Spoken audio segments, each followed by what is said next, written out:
Good evening, race fans, and welcome to the virtual Atlanta Motor Speedway for tonight's coverage of the eNASCAR Coca-Cola iRacing Series Countdown to Green.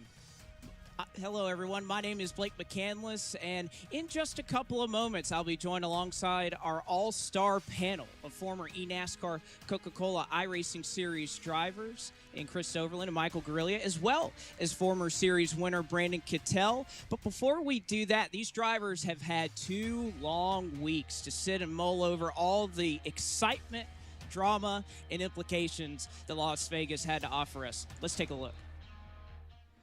Pace car is off, green flag in the hand of Barney, and we are underway for round number 3 in the eNASCAR Coca-Cola iRacing Series.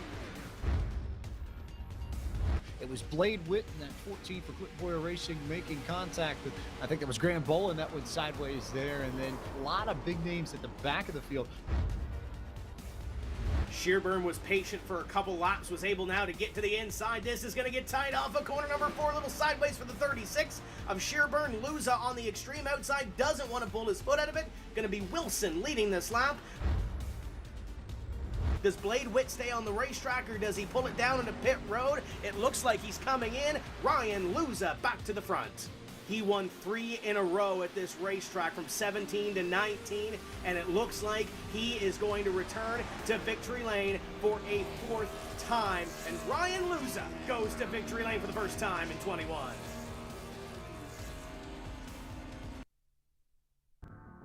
Well, guys, again, we are joined alongside our entire panel of former eNASCAR Coca-Cola iRacing Series stars, or as I like to call them, current Road to Pro qualifying series drivers. It makes us feel like we're on a level playing field. All right.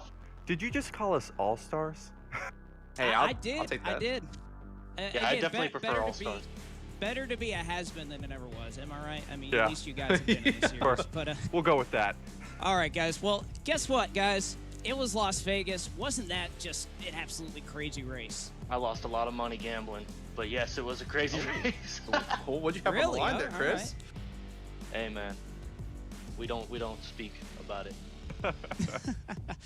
I gotcha. Well, all right, guys. And speaking of Las Vegas, Mike, I'll start with you talking about kind of the recap of that race. It seems like no matter what, if it's real NASCAR, if it's eNASCAR, different winners seem to plague each series, and that has certainly held true in this series so far this year. Yeah, indeed it has, Blake, and that's the theme. We've been having continuing different winners throughout the season so far. I mean, we've already had 3 races on the season at Homestead, Daytona, and Las Vegas, and they've had 3 different winners with Michael Conte, Keegan Leahy, and Ryan Luza. So, I mean, we talked about it previously on the Roll Over Full segment last week, where Chris said that we're going to have 11 different winners. So far, 3 yeah, for he's going 3 3. for Make 3. it Come on. So, I mean, Chris is on the right path so far, and maybe he can keep going tonight with 4 for 4 tonight at Atlanta. He may very well do that. And Chris, I'll go ahead and kick it off to you. Again, one of the things that really happened last week that we hadn't seen, we talked about it last week in the pre-race show. Cautions hadn't been a thing to speak of this season. And all of a sudden, Las Vegas, well, that completely turned all of that around. Yeah, I mean, we finally saw our first yellow flag of the year when Mitchell DeYoung blew his motor in front of the field. And then from that point on, the drivers were just like, all right, we're done playing nice. Get out of my way. I know we saw the 14 cause an incident as well, but the silver lining to that is cautions provide opportunity for these drivers. Brian Schoenberg, he's been in the series for a long time. We've been waiting to see Brian Schoenberg back into his form. These cautions gave him the opportunity to go from 28th on the grid to a top 10 finish in that 47 car. Not to mention, we also had Jake Nichols, who started further in the back, played the tire strategy right. He was able to get another top 10 on his resume, and that may not have happened with all these cautions because track position is so important, especially when nobody's wrecking. And then, you know, on the other side of that as well, Daytona winner Michael Conte got involved in one of those cautions. That's a lot of points available for these guys trying to get into the playoffs. Yeah. No, that is true. These cautions really shake things up. And speaking of shaking things up, Brandon, I'll throw it over to you.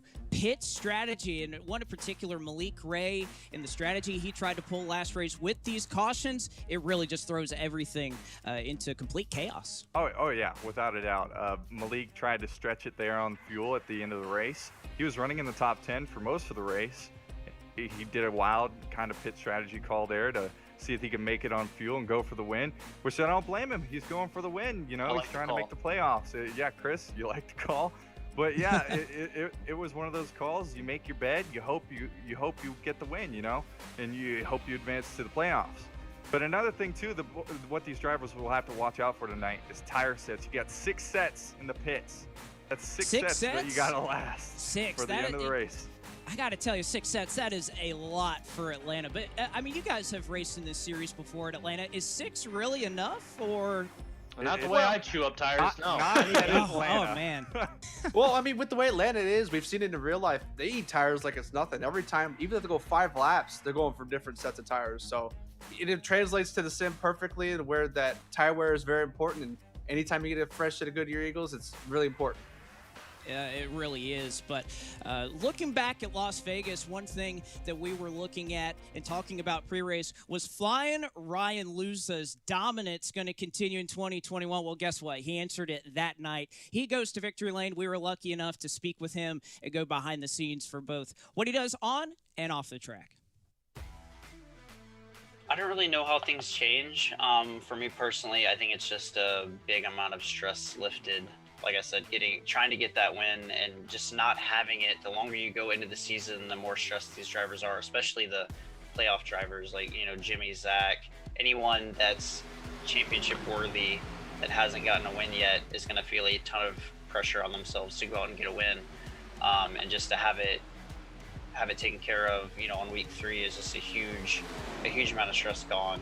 And we can go out there and just try to get wins and not do anything reckless really, and just, you know, try to make the right calls and not do anything, I don't know, sketchy to try to get a win. And just it's a tough position because we don't need to be safe, but we also don't have to do anything like super risky. So it's just a nice medium ground where you can make the, I don't know, just the strategical calls that, you know, I think we should, and just, you know, run a textbook race and try to get wins. So I do pest control for my dad. It's a nice job. I enjoy it. And it's really nice too to have the flexibility in the schedule, especially come last year when we're running, you know, 4 races in the playoffs week to week, to be able to have a couple days off and actually just test like we need to do for, you know, $100,000. So that's definitely special. I enjoy the pest control. It's nice work. So that's that. And other than, you know, just working, I spend a lot of time doing other games. Like I play a lot of Valorant and, you know, shooters and stuff like that. So definitely a gamer at heart, not just sim racing. It was really special for me to get back in the late model last year. I think it had been 5 years since we raced at 5 Flags and actually running late models consistently. So that was really special to go run the Snowflake. I mean, we were really fast all week, just a special experience. I think it made me cherish how much I missed, you know, the real life racing. We're trying to work out some things for this year, but just a bunch of question marks really. We're supposed to run here in Houston Motorsports Park in a modified, and we're talking to Jet about getting back in the late model at 5 Flags later in the year. So hopefully all that works out. If not, you know, I still have the Coke Series races that I'm happy to be in.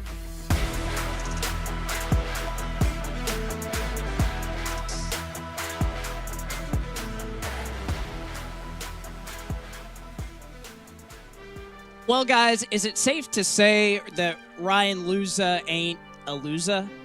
I'm just gonna. Oh my! I Come quit. on, I quit. Oh, we're gonna have to need a new replacement Chris? after that one. Oh man, where are you gonna go, Chris? You gonna get back in the car?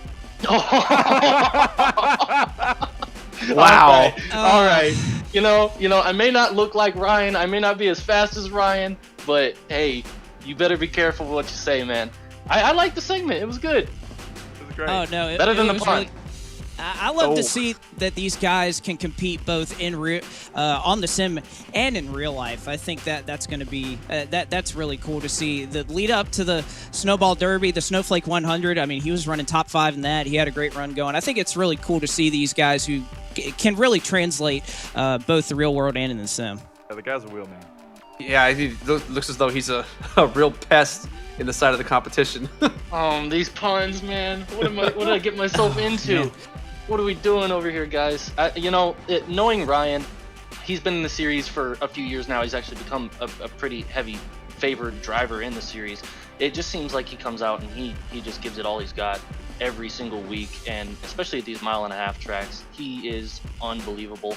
I did pick that we've got gonna have 11 different winners at least this year. I think if somebody gets multiple, it's definitely gonna be Ryan Luza. Oh, I definitely think, again, you do not want to bet against Ryan Luza. I wouldn't be surprised if he ends up front or even in victory lane again tonight. But we're going to go ahead, and I love that we get to talk about individuals all the time. It's, of course, what everybody out there is watching. But one of the things that I love watching is these teams that obviously put their time into it. They get these drivers, and they want to go out there and win probably just as bad, if not more, than the drivers. And we're going to go ahead and talk about a few of those teams right now, whether some teams are hot or some teams are not. And we will start off with you, Michael. Hot or not? Which team you picking, and are they hot or not? Well, Blake, I'm wearing the red shirt tonight. I got to go with somebody that has got to be a hot team. Yes, of course. It has to be a hot team, and it's got to be Exec Gaming. That's with Casey Kerwin and Ryan Luza behind the wheels of their machines, and they've been on fire, to say the least. Outside of Luza's Daytona finish, where he finished back in 38th, these guys haven't finished outside the top 15, so they're definitely stamping their mark on the season so far throughout the year. And just looking at the point standings, these guys have 26 points, back to second place with Team Dillon Esports. So that's a big gap considering how close the teams are behind them. So it's definitely going to be an uphill battle for the rest of the teams, and Casey Kerwin and Ryan Luza have definitely set their mark on the season so far, and they're definitely looking to do that tonight at Atlanta. I'm sure they are. And by the way, nice on the red shirt. It's almost like playing that. Yeah, we almost did it, Get a I know. Coca-Cola red right here. Am I right? Okay, all right. I agree on that point. There we go. All right, Chris, you're next. What team you picking, and are they hot or not? Well, kind of the contrast to Michael. I just want to point out that wearing a red shirt does not make you hot, but I don't know. We'll go with Richmond Raceway Esports. I'm gonna go ahead and say that these guys are not. I know that I'm gonna get blown up on Twitter for this. I know they're not gonna be too happy about it, but Jimmy Mullis and Zach Novak, a former champion and former playoff driver, what are you guys doing? P26 and P28 in the standings. It's gotta be better than that for those two. I know they're working as hard as they can. They've had some bad luck this year, but man, we're talking about these Road to Pro qualifying and Road to Pro Contender Series. They're competition, and I really don't want them to be outside the top 20 come that. Don't want to be racing those guys. No. That's because you'll be in it, right? I mean, absolutely, yeah, of course. You'll be finding a replacement for me in no time. Oh boy. Well, and again, we want to give a shout out too. I saw news today that Brandon Brown, he was going to pursue other ventures and will be leaving Richmond Raceway Esports. So we salute you, Brandon. I'm sure Jimmy and Zach appreciate all the work you've done with them, the relationships you've formed with those guys over the last couple of years. So Brandon, we wish you well. You're next. How about Brandon? Hot or not? I'm looking down the entire list here, and Team Dillon Esports. The boys, Corey Vincent, Taylor Hurst, they're starting out the year with 2 top 10s in the first 3 races. And that's what you got to do. You got to click off top 10s at the beginning of the year to steadily build up to get in the chance to winning races. And that's something that they'll need to do moving forward. They're doing exceptionally well early on, which is a great thing. I think, and another thing that you have to look at here, there's money on the line, guys. This is not something, just for up for grabs. It's money on the line. Everybody wants to win anything they possibly can in this series, even if it's team standings. I love talking about money. Well, I know you do. Oh, boy. Was racing for this. Did you say you lost a bunch of money though? Ben, you gotta make it up somehow, right? You gotta keep me out of the 5 casino, minutes ago. Yeah, you got to keep me out of the casinos. I got a problem. Oh, no. Well, we won't dive too deep into that. We will dive into teams, though, that I think are really up for debate, gentlemen, whether they are hot or not. And the first team I have in mind is Joe Gibbs Racing. And I think about there is no bigger difference or contrast in the series between drivers that are doing well and not, between Femi Olot and Ray Alfala. Well, I mean, we've all been before, right, guys? You order something online, you're waiting for it to get delivered, you notice it's been a couple days, a week. That's pretty much how it is right now with the mailman Ray Alfala. Ray, I love you. You have not delivered this year whatsoever. 39th in points. How can I say that Joe Gibbs Racing is hot when they're 39th in points? They're not even 39th. Ray's been 39th. He's tied for 40th. You know, Ray is a 4-time champion. Hey, you got to expect a lot better. Hey, you got to look at who's leading the ship right now. Femi Olot, man, is leading Joe Gibbs Racing. And he's doing exceptionally well. I mean, I agree. Exceptionally well. Yeah. I agree. Femi's overperformed in every category that I expected. Femi is doing phenomenally well for a rookie. Ray could just maybe get up into the top 30 in points. Well, you know, I mean, first off, I want to say, Chris, that's a very good nickname for Ray. That's a mailman. I do like that. But well, he is a mailman. He is a mailman in real life. Yeah. But going back to Femi, I mean, for the fact that he's in that Team Joe Gibbs machine, and they just have something producing rookies that performed so well. I mean, last year he had Graham Bolin almost made the playoffs, and now Femi's kind of picking off where Graham left off on that team last year in 2020. So definitely Femi's hot. Ray has got to get back on the street. He's not. So overall, this team's definitely a not for me. Hey, if I remember, he was in the 21 car a couple years ago, and he had some of that bad luck. He'll turn it around. Trust me. Yeah. He's a time champion. Not only a 4-time champion, isn't he a winner at Atlanta last season in this package? So never know, could turn around tonight. I would love it if Ray would make me eat my words tonight and get a victory, but right now I'm not seeing it. I was teammates with him at Wood Brothers, and you know, most of the time I saw him on his roof. So there was one time, especially at Darlington, I remember going underneath him. So yeah, he did have a lot of struggles in that Wood Brothers 21. Man. Well, we'll try to get it. Hopefully he turns things right side up. We say that, I guess, with Joe Gibbs Racing tonight between Femi and Ray Alfala. But one more team we could talk about, guys. Roush Fenway Gaming. Nathan Lyon, Steven Wilson. I think this is a pretty good contender, hot or not. Well, hot. Yeah, definitely have to say hot for sure. I mean, looking at the performance from last week as well, considering that Nathan did well finishing at the top 10 along with Steven Wilson getting a podium finish in his rookie season. He's already setting the bar really high for himself, only 3 races into the season. And while they may be 9th in the standings, these guys have really, really struggled last year with the likes of Nathan Lyon having consistent results with damage, getting caught up in other people's issues, tires when it comes to it, especially at Homestead. But these guys are putting more consistent performances, and I think that Roush Fenway is hot due to the fact that Nathan Lyon is getting back to form. We got some great rookies in this series this year, don't you think? We really do. Look at the parallels to real life. The 17 car was running up front at Vegas for a while there, some laps, and so did Steven Wilson. See Chris Buescher up there. That was nice to see. Yeah, I mean, as far as Roush is concerned, they haven't really been at this form since they had Zach Novak, and Novak is really hard to replace. We may have a replacement over there in Steven Wilson. I haven't seen enough of him yet, but he is fast. Yeah, he definitely put on the show, especially back in the Pro Series. The Contender Series last year. He did a good job doing that, and he really showed his speed there. So it's good to see the fact that he's starting to translate that speed into the Coke Series early on in his career. Hey, Michael, every time you mess that up, you have to put in the swear jar. Yep. Yeah, I guess so. But guys, you know what? Enough about teams. We are here at Atlanta. This is a driver's racetrack. It doesn't matter if you talk to iRacers who are out there on the sim, or you talk to drivers in real life. There's a reason they don't want them to change this racetrack. It is so much fun. It is a driver's racetrack. Brandon, go ahead and take us around the Atlanta Motor Speedway. It's hot Atlanta, guys. It's at the Atlanta Motor Speedway. It's a 1.5-mile racetrack. It's actually in Hampton, Georgia, not in Atlanta, Georgia. One of the biggest things tonight, guys, restarts. The grip in the outside lane is minimal. So you're going to see guys who are going to be just completely digging on the bottom on the restarts here. And another thing, too, that we're going to have to look out here, the seams. A lot of people think about the seams at the California or Auto Club Motor Speedway. The seams at Atlanta Motor Speedway are very, very hard. When you slip on a seam, you're going to lose traction.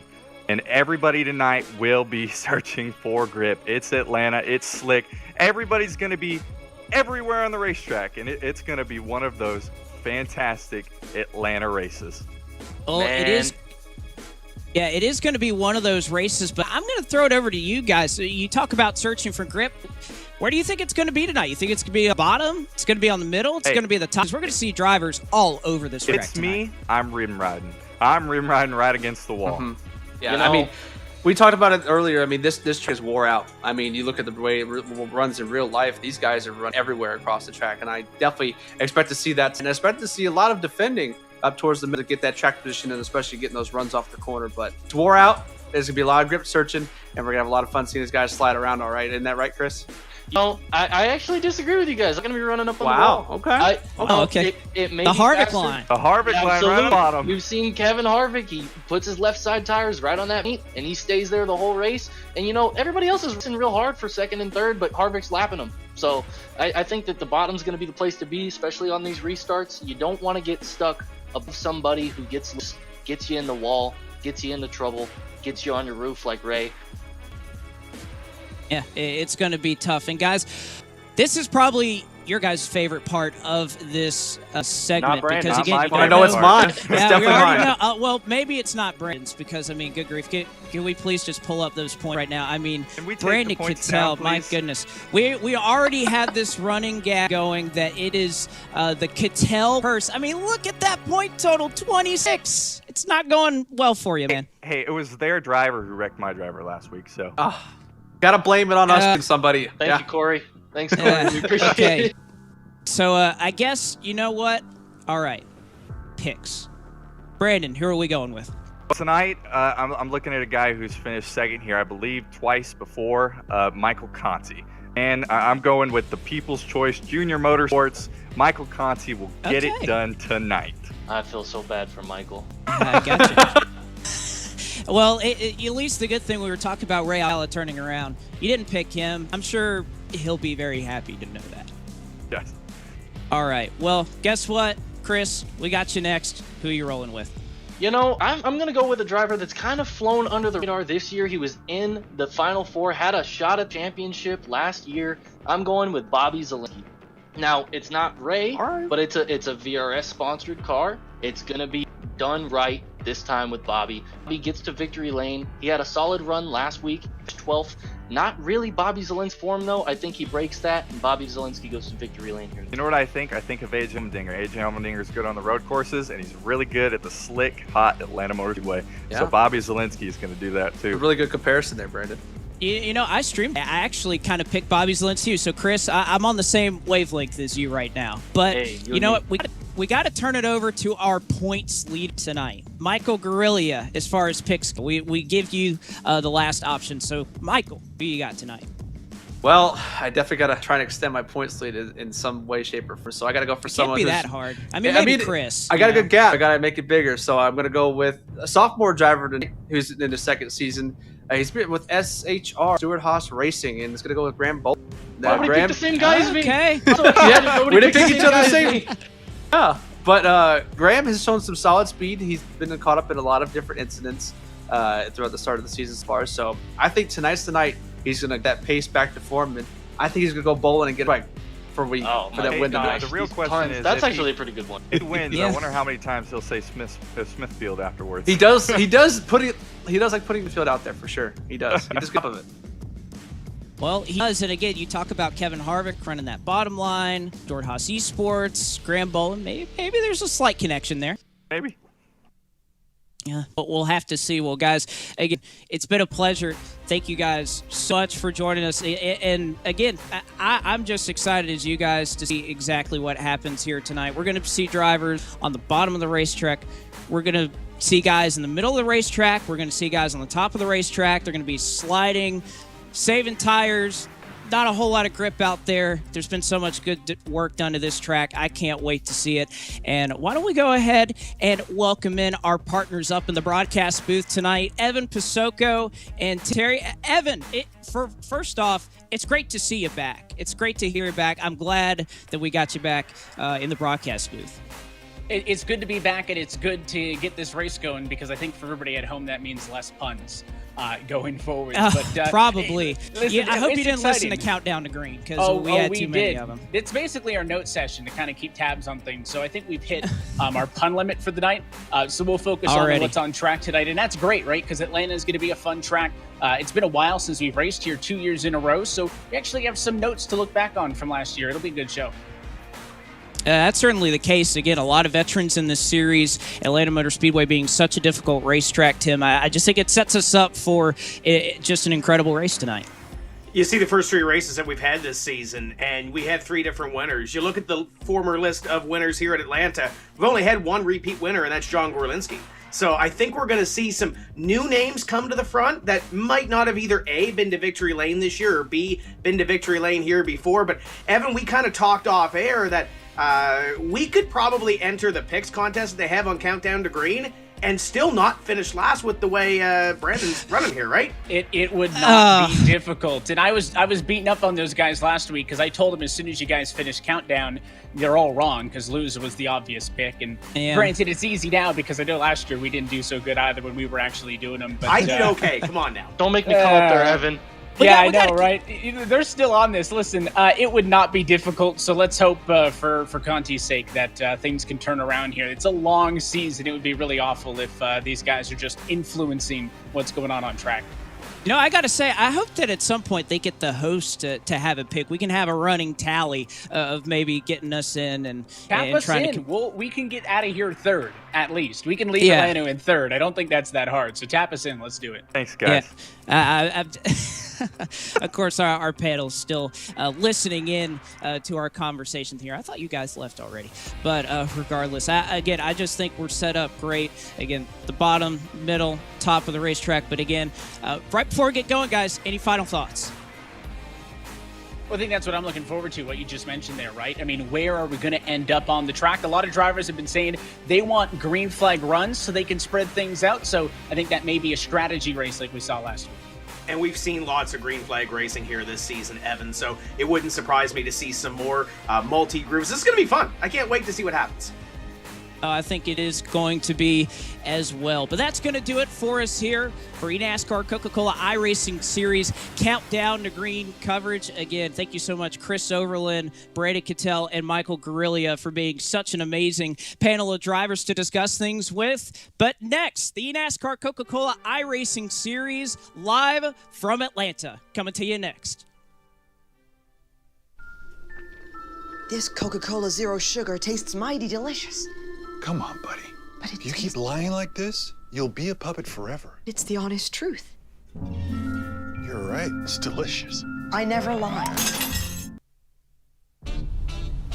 I am here and now. Where stories you pass down are born. I am where drivers become legends. And legends become the new kings. I'm where nothing's impossible. Even a champion rising again in Phoenix. I'm moving forward. And if you really try, you can catch me. I am NASCAR.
This is our series. where the stakes are always higher, where virtual meets reality. This is the eNASCAR Coca-Cola iRacing Series. Yeah, look at my shine with the glow. This is my time with it though. This is my time to be way at the top. Me and my guys gon' pay out the block. I don't look like wall. Time's right, and I know they see us walking in the limelight. Promise you won't wanna watch like a sci-fi. My guys are high risers, high tide. My crown if you come to my side. I pledge allegiance for lifetime. My squad connected like Wi-Fi. We grind and you see the highlights. This my life.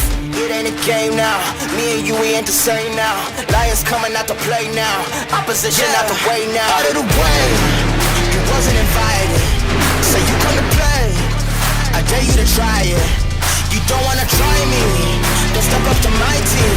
Yeah, out of the way. Yeah, yeah. Out of the way. Yeah, yeah. Out of the way.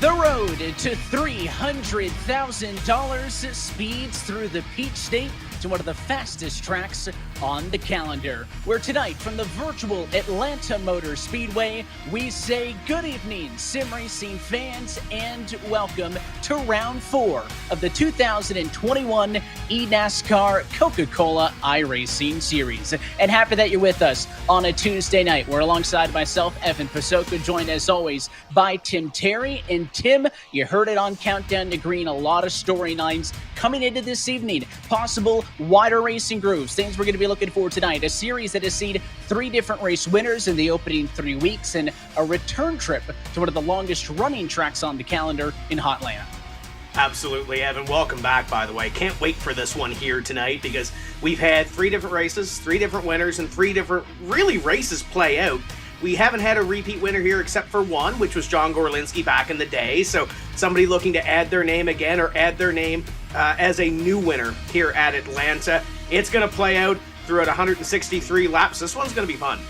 Yeah, we saw a lot of that strategy, as we just mentioned before we went live there at Vegas, right? The pit strategy and all that coming into a factor. A lot of drivers saying that that is what they want to see tonight. The longer we go in a run, the more those tires are going to fall off, the more they'll have to get creative. Can't just stay down on the bottom. Move up against the outside wall. Try to find some speed there. Also going to be a little bit easier to pass and make moves the longer on into a run that we get. And, you know, you mentioned it as well. We've seen a lot of really good green flag racing tonight. I think those races with strategy allows some of those other drivers who maybe wouldn't be on the top of your head as a top 10, top 15 car or something to mix things up strategy-wise, make a roll of the dice, if you will, harping back to those Vegas puns that I missed out on, and, you know, try to make something happen and put themselves in a position to win this race.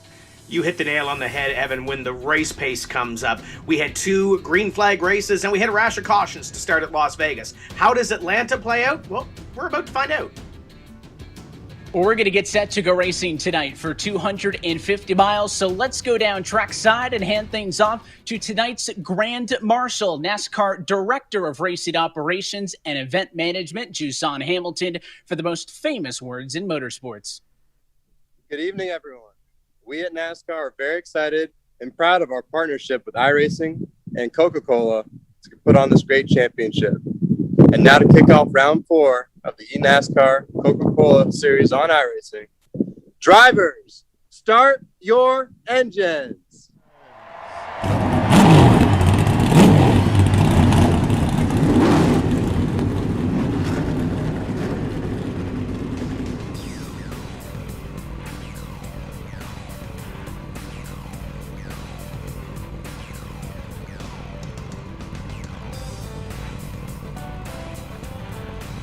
Pole position tonight from Atlanta. Mitchell DeYoung starts on pole. Tim, it's only his 4th career start. It is his 2nd career pole.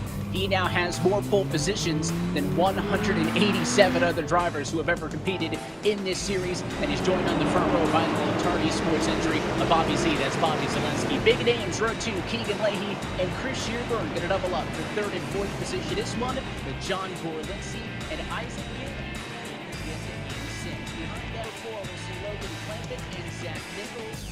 Your top 10 in the qualifying tonight, Ryan Luza and Matt Davis. You get Derek Justice with a great qualifying effort on the inside of row number 6, and then Nick Ottinger, Michael Conte, Michael Guest, the Michael and Michael show. In the next row, Nathan Lyon, Brian Schoenberg, Casey Kerwin in the 38. Garrett Lowe is going to have to come from 18th place, and then Corey Vincent, who has started off the season hot, and Graham Boland through row 10.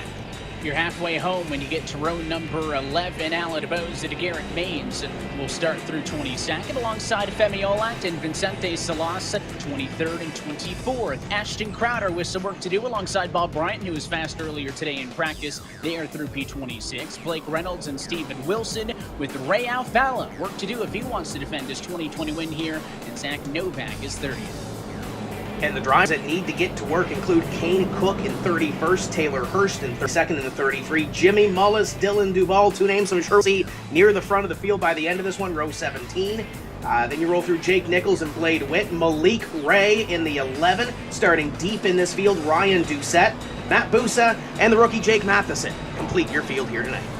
Very top to the very bottom, less than 0.2 of a second separating the fastest from the slowest drivers. So it'll be fun to see how this pack shakes out over the course of tonight's 163 lap contest. Of course, you make your life a lot easier if you start out towards the front of the field, Tim, but it is not the end-all be-all. We heard on Countdown to Green, 6 sets of tires available. Something tells me we may go to a lot of that tonight. Tell us a little bit more about this one with our ASUS race analysis. Absolutely. 163 laps here this evening. Pit road speed 50 miles an hour. That'll be key, as well as the delta of 23 seconds if this thing goes green, and especially if we have a green flag pit stops.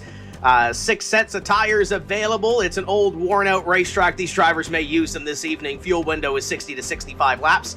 And last year's winner, as you mentioned, Ray Alfala. You talk about all those different race winners we've seen here over the years. I mean, the likes of Matt Busa have found victory lane. You talked about that too for John Gorlinski back in 2011 and 12. For the longest time, though, it was 1 year on, 1 year off here in Atlanta, right? We raced in 14, not 15, 16, 18, and then 20, but we get it back on the calendar once more. Also, Tim talked about it being one of the older surfaces, one of the older tracks as well that's been around iRacing for a long time. I guarantee you a lot of these drivers have a lot of track time, and clearly somebody who's adapted to these Tuesday nights well is your pole sitter for 2311 Racing, Mitchell DeYoung. Tim, you're chatting with him. Yeah, Mitchell, we get to chat again. Earlier in the season was on the pole, second pole position, but how key is track position here at Atlanta? I think it's been pretty huge. Obviously, this is a really cool thing to qualify and pole again, but I know the race is going to be really difficult. To be honest, I think we're not going to have the strongest car of the field, so just having that clean air, I think it's going to be super important. Of course, the opening laps are going to be really hectic with people, running a few lanes wide. So we'll see how it goes. Just have to, pick our moves wisely, and hopefully we stay up here for sure. I feel like your teammate said that earlier in the season when he went to victory lane at Homestead, but where are we going to see you running here tonight? A lot of people saying the high line's going to be good, the middle. Where are we going to see you run? It's going to be a tough one. I mean, I'm still quite inexperienced to all the oval stuff, especially at this place. And of course, we have a new update with the track as well. So, I mean, it seems like up top is really good for holding your track position. But I mean, it could be that down low is a little bit better on tires. So, I mean, we'll have to see. It just kind of depends on where the dirty air is and what we can do with it. So, second pole in 4 races. Go get them tonight. Thank you. That's Mitchell DeYoung for 2311 Racing, and we'll bring in our third partner in crime here this evening, Justin Prince down on pit road. JP, what are these boys saying before we go green? Well, one of the drivers to keep an eye on is coming off his best start now in the series so far. Isaac Gann, 6th starting position. Felt a lot more comfortable in how he's learned how to race against his competitors so far this season. But it's one of the tracks he tested at before the season even began. Tons of work was put into this race. He believes it's one of his best shots to win all year tonight. Well, it's going to be a big storyline, no doubt, how that pit strategy and how these drivers adapt. Mitchell DeYoung mentioned it there. There is a lot of uncertainty, Tim. I'm certain that extends even to the series veterans with how much has changed here and how it could affect tonight's racing as we get set to get at it from the virtual Atlanta Motor Speedway. As always, we're happy that you're spending a Tuesday night with us on the iRacing Sports Network. Encourage you to crack open an ice cold Coke, put your feet up, and enjoy the action on track here this evening. The iRacing.com pace car going to dive to the safety of the pit lane. The field in the hands of Mitchell DeYoung as we say, let's go racing from Atlanta.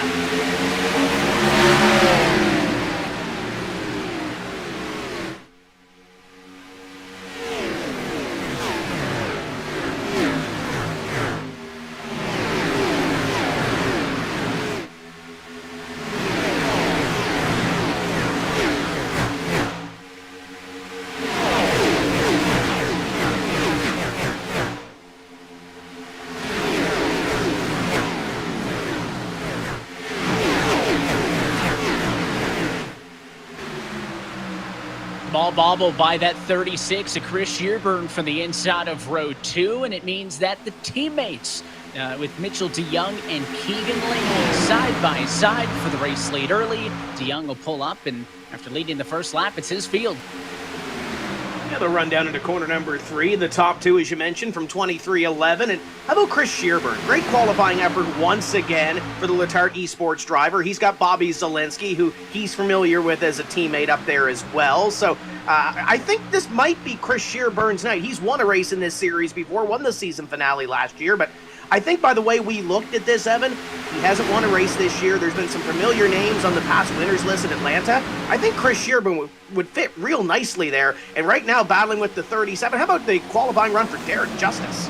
And he's going to get a little bit dicey here. We're going to go 3 wide early. This one down in turn 3. You can see behind the battle for 10. Ottinger, Luza, Davies, and company. They're 2x2 and probably closer now than they were for the actual restart. You know, Isaac Gann up there as well, trying to ruin the stat for a moment. It was 23-11, 1-2, and then it was Letarte Esports 3-4. That means 3 wide, though, all over the field as the pack is just not separating now 4 laps in. Well, if everybody's so close together, you want to get as many positions as you can, right? And this is the perfect opportunity to do so, as you see Ottinger to the inside of Davies, and they battle it out for that spot. And Shearburn's fallen back a little bit, and we're starting to see some new names up top, 3 wide once again. And Derek Justice is on the move for JTG, already in the top 5 and looking for a little more here, 3 wide to the inside. I think the 3 on that 37 car stands for 3 wide Justice because he keeps putting it down on the inside, but he kind of checked out of it in 1 and 2. He was alongside Leahy, backed it out. Now the bobble in the middle for Zach Nichols, awfully tight with Logan Clampett's number 97 Logitech Chevrolet for William Byron Esports up top, but they are making it work for the time being. And you're starting to see, Tim, a few laps in, cars going way up the hill, and a half a car length off the fence that time, and look at the run Clampett got.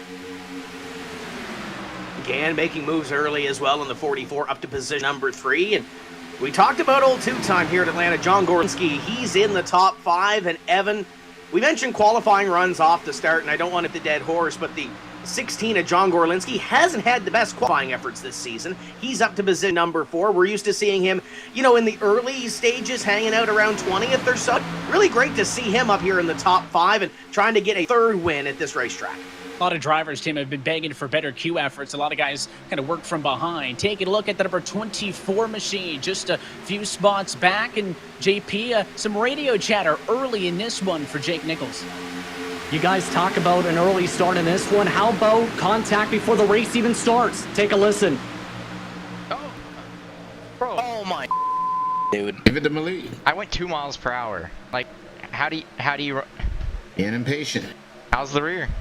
He didn't be that hard, honestly, but your spoiler's fine. No, it's the bumper's a little. The spoiler's fine.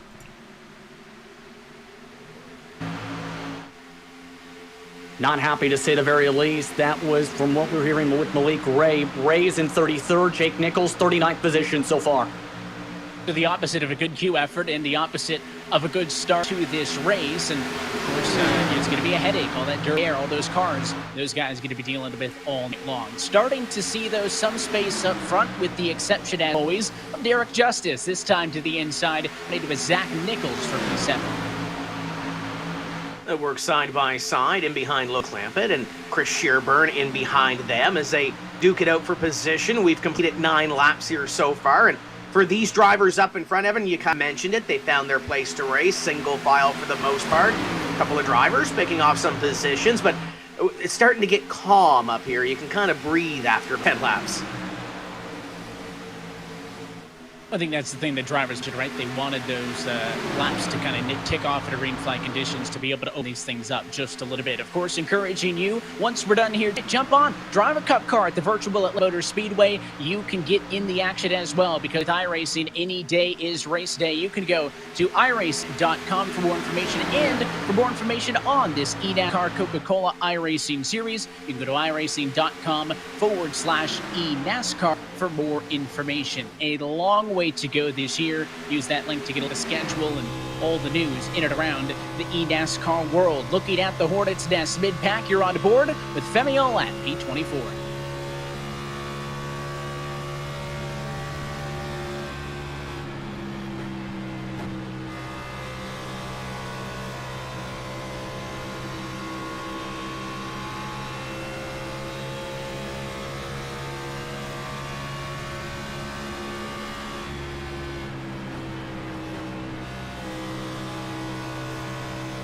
Look at that laser focus that he has right now. He's in the middle of the pack.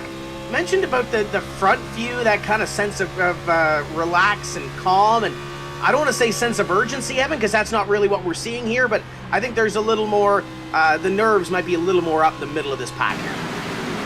If I'm his spotter or crew chief, I'm going to want to check in on him, Tim, because I don't think he blinked at all in that 30 seconds we were looking at him, right? I mean, he is wide-eyed and obviously paying attention. It is much tighter, as you noted, mid-pack here than the guys up front who are able to take a little bit of a deep breath and try to refocus. I mean, just behind Femiol is some 3 wide off in the distance. You can look a bit of a block there maybe by the number 10 car, Graham Bolin, up the road. So, yeah, these guys mid-pack, they don't play nice, Tim. You would think if the inside and the outside works that we'd have a little bit more space and we'd get along a little bit better. Not the case, as some of the McLaren Shadow teammates now side by side. It was 3 wide.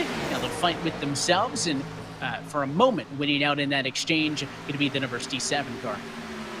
Yeah, there's Blake on your screen in the 66. The 67 is Alan Bowes, and they are working their way through the field. Alan looked like he was going to have a strong run through all the pit strategy that we had at Vegas a couple of weeks ago, so looking to kind of capitalize on that as they move throughout the field. And to the outside, there's the Virginia is for Racing Lovers number 90 for Richmond Raceway Esports, Zach Novak, working his way through.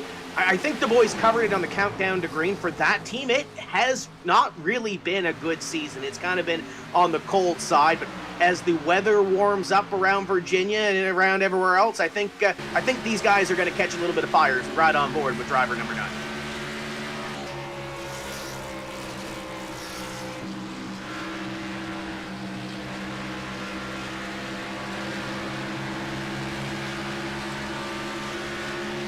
Zach Novak, Tim, somebody who wants to bounce back, right? He has been in this series since 2017, but last year had his worst points finish out of any of them, 21st. So had to obviously try to pick up the pieces and turn things around. And even though he's down in 30th spot right now, this is not where he wants to be. And these drivers back here not going to kind of a break much, right? Kane Cook mix as well, Blake Reynolds. Not only is Novak a 2019 champion, but as well, he won the eNASCAR Ignite Series title a couple of years back as well. So he's well versed in everything oval-wise across the sim. And right now, he's dealing with traffic as we look further up the road to last week's winner, Ryan Luza, who became the 3rd different winner in 3 weeks last week at Vegas, kind of holding steady. The driver out of Cypress, Texas, started 9th, dropping back to P10, but he wants to get the spot back, Tim, to the inside of Zach Nichols. He mentioned the pressure is kind of off on week number 3 to get that win, not having to win and you're in to really get into the playoffs. So you can kind of relax a little bit, and maybe that's what we're seeing here now. He's flirting with the top 10 run, currently 11th, started in 9, so he's right around there. Michael Gaston behind him in the big green egg, number 9. He's had a great start to this season as well, and then the XSET teammate of Casey Kerwin right in behind. You can see on the top of your screen the weather, and one thing that I saw with Zach Novak there, we talked about it's hot, it's a wore-out racetrack. He was sawing on the wheel getting around here in the middle of the pack, so I don't know if that's something we're going to see from a lot of these drivers, but we'll see as this race goes on and see if that wheel gets any smoother for Zach and some of his competitors out here. He's definitely working hard to this point, and you talk about the rough racetrack. I mean, I don't think that's going to get any better as the night goes on. See at the top of your screen, it's 83 degrees, but that means trackside it is more than 100 degrees Fahrenheit. So they don't call it Hot Atlanta for no reason. Hot and slick early in this race. So watching these battles through the mid-pack, and want to welcome in a special guest and tonight's Grand Marshal, Jusan Hamilton, the Director of Racing Operations and Event Management for NASCAR. Jusan, first off, a big thanks to you for joining us for the command. All of us in the sim racing world, and certainly the NASCAR world as well, know you well and know your involvement. But for somebody who may not, just tell us a little bit about yourself and what you do at NASCAR. So I'm Jusan Hamilton. I'm the Director of Racing Operations and Event Management for NASCAR. As a part of that, I'm also a race director for all 3 national series. And I'm also the series director for our esports championships on iRacing, both the Coca-Cola Series and the eNASCAR Ignite Series. And of course, this series has come so far, since it started more than a decade ago. And of course, with Coca-Cola coming on board last year and all of these teams involved, it kind of seems like the sky's the limit. I mean, we're giving away $300,000 these days, right, in a prize pool for this series. Where do you see this series going as it continues to grow, and kind of how that ties into NASCAR's mission? Well, the series itself is very important. I've been a sim racer going back to long before I worked at NASCAR, back to my racing days. So almost 20 years now, back in the original formats I was on there. So how far sim racing has come has been very impressive. And for a series like ours, and for NASCAR specifically, having the series grow the way it has is very important for us to be able to reach new audiences, as well as for us to be able to give folks the chance that don't necessarily get the chance to race in the real world. The championship as it is today, it showcases some of the best folks out there in the world of esports in terms of sim race drivers. Being able to have them perform on a stage like this, have the live broadcasts, have audiences tuning in and following them, as well as the involvement that we have from all the race teams at the National Series level and some other esports organizations out there around the world, that elevates it to a whole new level, and it's really an important area of our business moving forward. And I think the racing that we're seeing on track tells us why. So, Jusan, thanks so much for the time. Again, appreciate you doing the command as well, and hopefully we'll catch up with you soon. That was Jusan Hamilton, the Director of Racing Operations and Event Management with NASCAR. Tim, one of the people so involved with making this series what it is, and I think the best representation of why this series is so good and why it's so important is what we're seeing right now, right? Great racing thus far, incident-free through the opening 25 laps of this Atlanta 250. Yeah, this has been quite enjoyable so far, especially seeing these drivers move around a little bit and kind of find where they want to run. And let's take a look at Bob Bryan here. And we talked about sawing on the wheel, Evan. Look at this as he goes through the corner.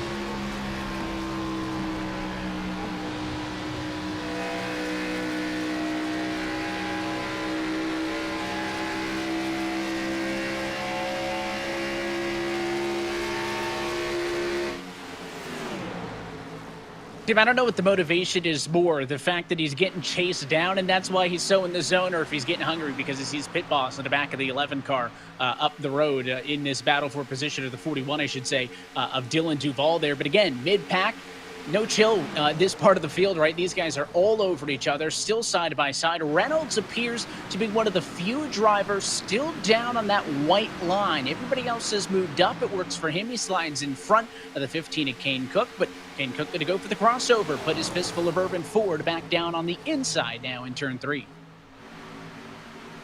And we see some of those drivers down to the inside on this side-by-side battle, middle of the pack, but you know what, looking at near the front of the field, a lot of those drivers closer to the front are starting to kind of flirt with that inside line. As you see the 97 of Clampett go to the outside and look ahead of them up the road. There's a little bit of a side-by-side battle there, and there goes that 97 down to the bottom side as they'll go side-by-side. The 16 of John Gorlinski going to fall back one here, oh boy. And just now, what a slide and what a crossover at a turn 4 as Gorlinski going to put it right back down on the bottom. Well, we said it, Tim. There's only one driver to get multiple race wins here at Atlanta. It was the driver of that 16 spin Ford Mustang. That crossover does not work, though. The 2011 and 2012 winner, and he'll have to settle for P6 at the moment. Logan Clampett is a +2 on the move a bit here inside of the top 10. Yeah, John Gorlinski is sawing on that wheel. You can see almost elbows up, almost like he's running a dirt car, trying to keep that thing straight and trying to reel back in Logan Clampett. And Logan, there's kind of really no facial expression there. He's kind of focused in on what's going on in front of him, but looks like the 16 may be falling back into the clutches of the pack, which that might be Nick Ottinger there. Yeah, the 25 machine right there. Nick Ottinger trying to get up there with his teammate back down to pit road, Justin. Yes, indeed. And speaking of Ottinger, he says his car feels solid right now, but a little bit edgy at the moment. But keep in mind, he was saving a ton of tires, he mentioned, early on in the run. His team had mentioned how well they've been running the seam, especially in turns 3 and 4. Keep an eye on that machine, one of the top 5 fastest cars on the racetrack at the moment, the Fast 10.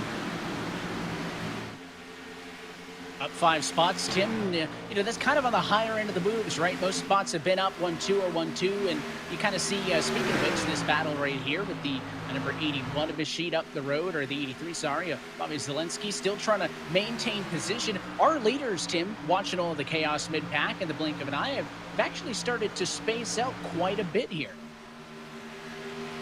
And we saw the middle of the pack where those drivers were kind of only running the low side if they had to, Evan, but been watching those 2311 cars as we ride on board with Isaac Gannon. We'll be able to see it here. A lot of these leaders running the low line.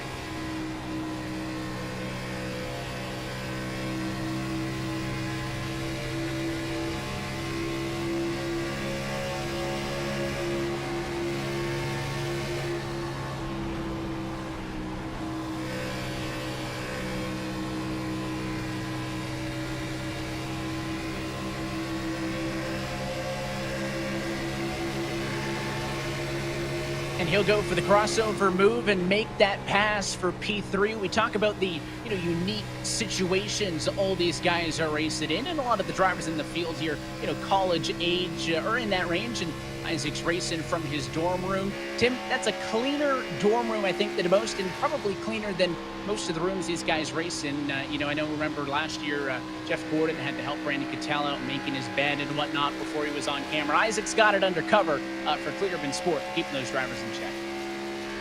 Looks like he's got the mask hung over there by the closet. He's got everything neat and tidy, and he is focused on his effort right now. A clean room is a happy room, right? I think that's kind of how it goes. But we've seen some with different motifs throughout. We're going to see that throughout the evening. It's great to have these drivers we're able to ride on board with as we go down into corner number 1 here, and the conga line goes down there. There's the 8 of Michael Conte. Haven't talked a whole lot about him this evening, but it looks like he's starting to make a move.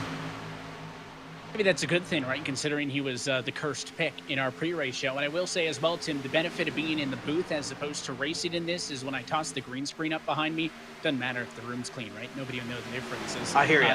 This mid-pack is certainly the only messy thing going on right now is Casey Kerwin on board with him in a battle for 14th and change. He's got a great view side-by-side up the road, working the outside line. Not going to go all the way to the fence, though. See up the road, about 4 car lengths up the road there. Somebody on the exit of 2 is right on the fence. He's not willing to push it that far yet. Still giving him some space here, but you can see the runoff of the corner compared to Conte there on the inside. Yeah, Conte didn't get any run to the inside, and now Casey, look at him. He is focused. He's got the sponsor product in behind him, the Ghost back there, and he's got it all figured out. He does a lot of streaming on Twitch as well, so great to see him involved in the community, and he's up on the wheel, and he's up near that outside line. Got the bright racing gloves as well, right? We've seen some interesting incidents, shall we say, in NASCAR history here at Atlanta. Good news for him is in the sim, you can't use the bright gloves in the windshield to expose yourself if you caused a record on benefit of sim racing. But that's a thing a lot of drivers choose to do. Gloves versus this with Graham Bolin. No gloves, left-hand side of your screen. I also think he's sitting real low in the seat as well, as he's in this same battle looking up the road to the 9 and company. And maybe it was Bolin who I saw just in that earlier shot, Tim, because he looked far higher up the racetrack, right onto the fence. Just so much speed as he rockets off to the corner, right? I mean, he's using every bit of the 24 degrees of banking up there.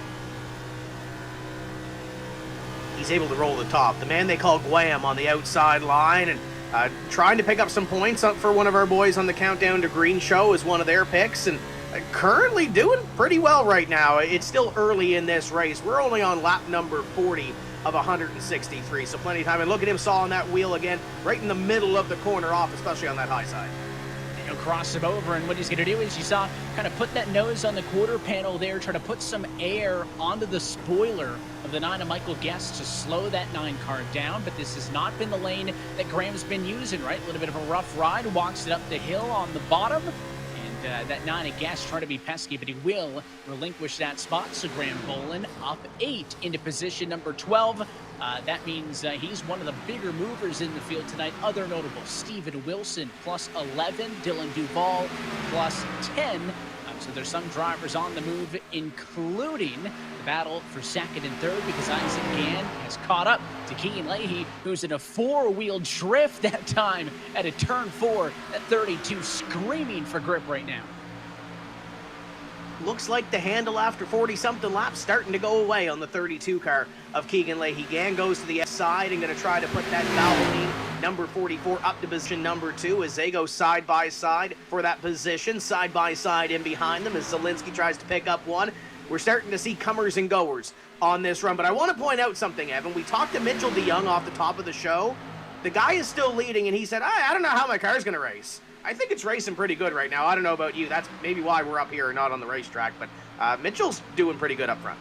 So modest, right? He's been so good in Q tonight, and maybe fun in that trick here at race trim. 1.7 seconds ahead of the rest of the field. Pit stops on the horizon, clean and green so far from Hot Atlanta. You're watching the eNASCAR Coca-Cola iRacing Series on the iRacing Esports Network.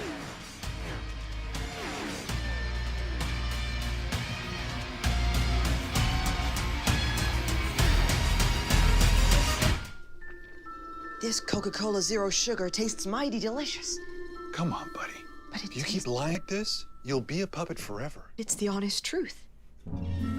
You're right. It's delicious. I never lie.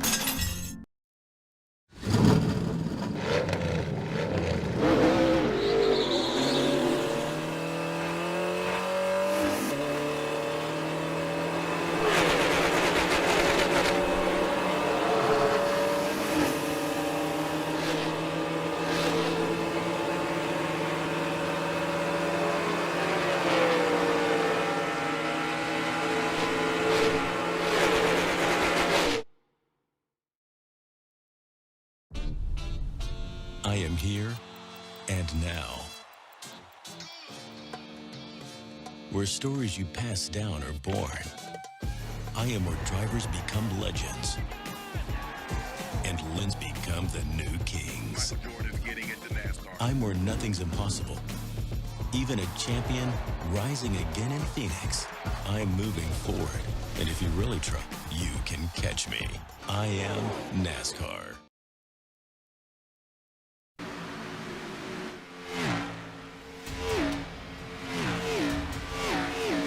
Coverage of tonight's race is brought to you by Coca-Cola, the official fan refreshment of eNASCAR. And by DoorDash, proud sponsor 2311 Racing. 47 laps in the works here from the virtual Atlanta Motor Speedway. It has been all Mitchell DeYoung thus far. 1.2 second advantage over Isaac Gann. You saw it make the move on Keegan Leahy there just before we stepped aside. The difference between second and third. But Tim already closing in to get close to 1/3 distance. I can imagine there's a lot of chatter pit-wise, and Mitchell DeYoung is enjoying the clean air. Let's enjoy it with our DoorDash onboard camera.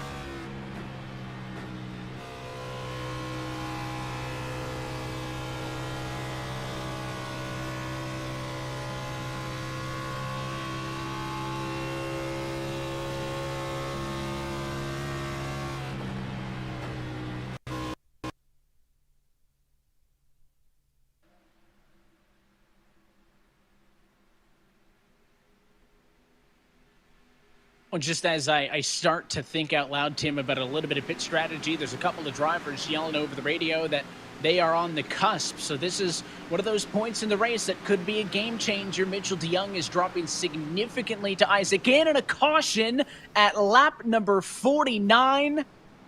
And there's a lot of smoke down towards turn number 1, so we will not get to green flag pit stops. Tim, I have to wonder if the impending service had a part in that one. And Malik Ray is one of them that is tore up in this one. Evan, you want to talk about a guy that hasn't had a great start to the year. I believe he's one of them that gets a little bit of damage out of this one. And 50 laps in, still plenty of laps to go. But if you're behind the 8 ball now, you've got to start making your way back to the front. And the discussion amongst the drivers is ongoing. I'll fill you in on what happened based on what happened once we get a second look at that one. But I do believe it did have to do with a little bit of pit service. Right, Tim, I was saying this is the point in the race where things can get a little bit dicey. My apologies for forgetting to knock on wood, obviously, because before I can even finish the thought, a yellow flag came out. What this will do, though, positive note is it's going to kind of standardize the strategy, right? Nobody's going to be able to mix it up by 5 or 10 laps, but that margin for error is much tighter. So we head down to pit road speed here at the Atlanta Motor Speedway, 50 miles an hour. You're going to be perfect, or you're going to lose a ton of spots. Let's see if first in can be first out. They all follow DeYoung. Of note as well, this should put us on one more stop from here to the finish of this race. We saw off the Jesus race analysis, we're looking at about 60 to 65 laps on fuel, so this should put us in the window for one more stop to the end of this one. And that was a very short pit stop for the lead car off of pit road. But for the drivers that get service, watch for Mitchell DeYoung in the number 1 pit stop. Win that race off of pit road, second to Isaac Gann. Logan Clamp at third. Leahy, Zelensky inside of the top 5. So nothing groundbreaking there. The car you saw leave early was Nathan Lyon. Missed his pit stall. So that Kohler Generators entry, the race machine, likely going to cycle back around and give it a go, because track position a lot less important than tires after 50 laps. Let's take a second look at what happened. It centers around the number 77 of Bob Bryant, Tim, on the inside. And he is going to get a little bit of help here as he goes to the inside. Zach back right in behind. And there might be the time where he was coming to pit road, and maybe Zach didn't see it or didn't see the communication, hear the communication, and goes around there. And that could have been a lot bigger than it was. And there's Milk right there just at the last minute, getting swept up in that. So I believe what happened, based on some of the driver chatter I overheard over the radio, Tim, is that Bob had said over voice chat, physically, told everybody, I'm pitting in. And then Zach apologized after the incident. He told him that he had everybody muted and didn't hear him in that exchange. So a tough break. The good news, if any, is that the sim grass does not tear up cars like real life grass. So let's just replace all the grass at tracks with sim grass, and we'll be fine. Tim, you're on the radio, though, with the driver of the 77. Yeah, Bob, what happened there? I ran over from behind. I mean, Zach owned up to it. I can't fault him for it. He just didn't have his driver chat turned on, I guess. But really frustrating. We thought we were going to have a really fast car today, and I don't know, it wasn't slow. As odd as it seems, I don't really feel like we had a chance to see what we really had. So I don't know. Hopefully we can salvage something. We'll see. Okay, we're coming to green. Go get what you can. Thanks. It's Bob Bryant, driver of the number 77, and the field is already bunched up, doubled up, in behind that beautiful new iRacing sedan pace car. Evan, look at that thing up front. And someone who's got a good view of it is his teammate, who's hoping his race is going to go a little bit better with the 44 of Isaac Gann. The pace car down and in. Mitchell DeYoung going to go early in the restart box, and we are back underway with 52 laps down.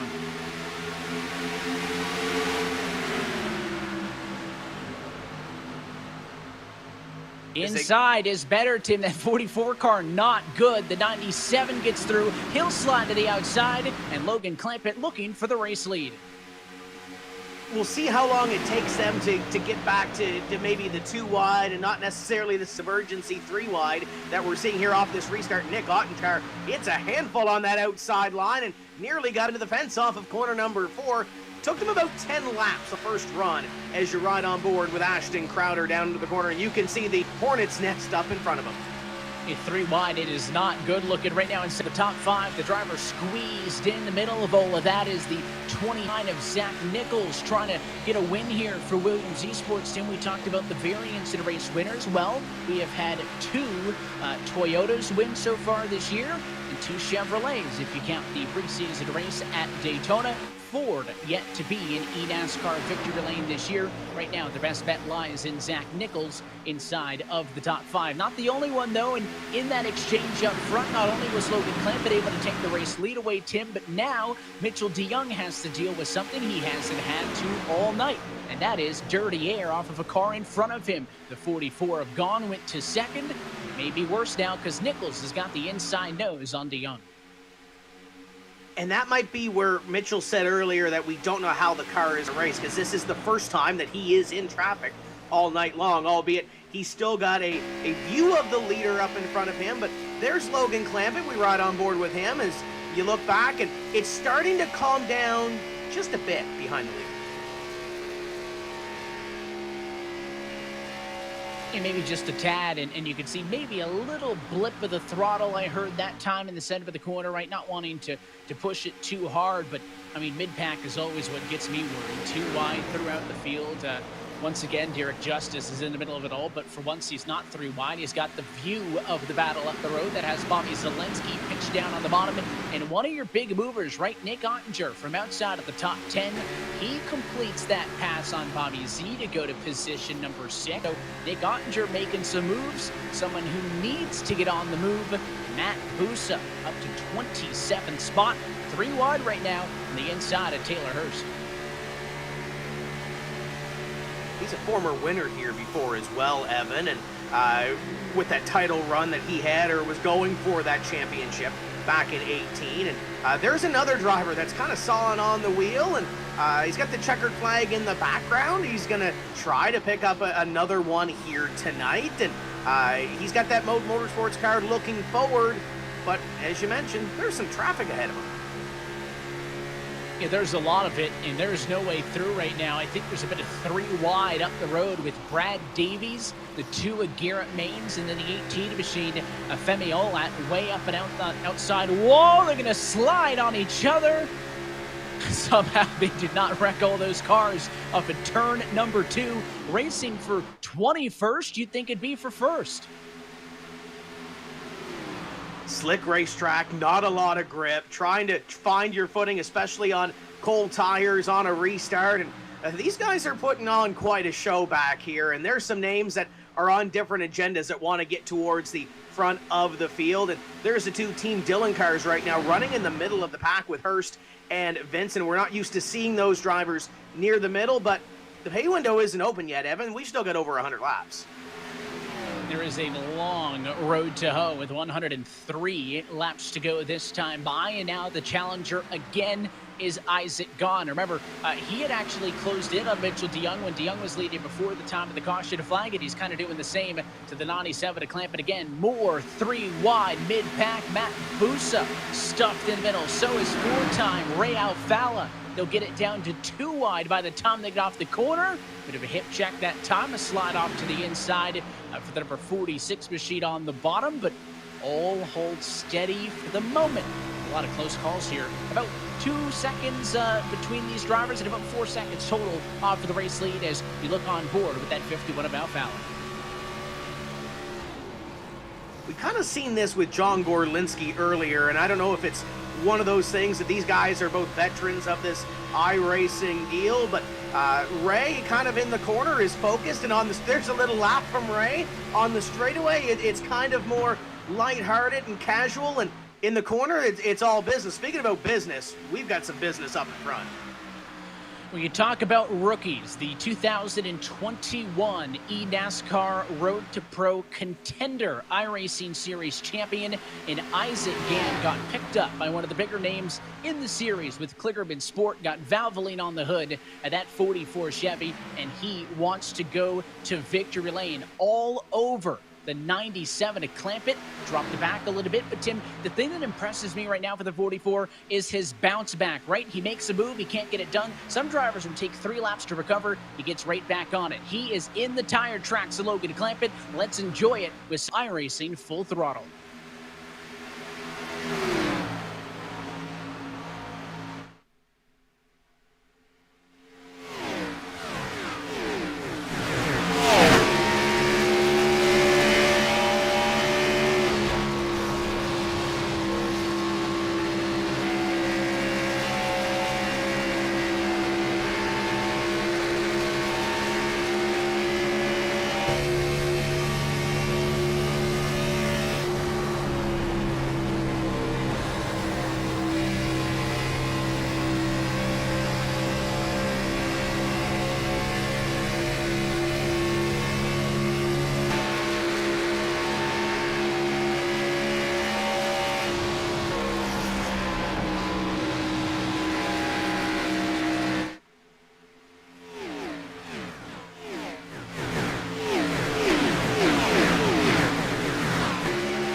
If anyone's wondering, that right there is how you do a drone shot with some race cars. I think we cleared it with the virtual FAA. It's fine. Hartsfield's far enough away. They let us have free reign on that one. And a lot of good looks at all the action on track. Another peek to the inside, off into turn number 3 as this battle continues with Nick Ottinger trying to continue to move forward up 6 spots from the start of this race. Tim, we talked about Mitchell DeYoung falling back a little bit on the restart. Right there he is in 3rd, but kind of quietly in all of that was Keegan Leahy slipping to P6.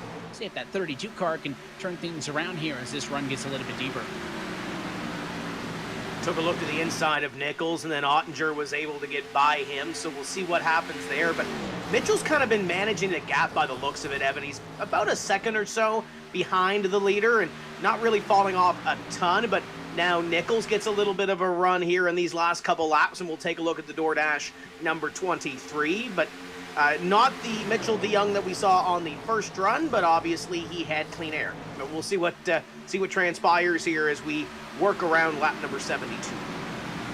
It's not falling apart, right? I mean, P3 is still a real good spot. He was able to kind of weather the storm a little bit and is under fire right now, as you mentioned, by Jake Nichols. Ended up our first spot. A driver still looking for his first career win, but has kind of consistently improved year on year since the last time and when he made his series debut back in 2017. Justin on board back in some traffic here as we ride on board with the one of Ashton Crowder. Yes, indeed. Drivers are reporting overheating issues so far throughout this run. In particular, Nick Ottinger mentioned he was overheating. There was also a temp check for Ryan Luza earlier on in this run.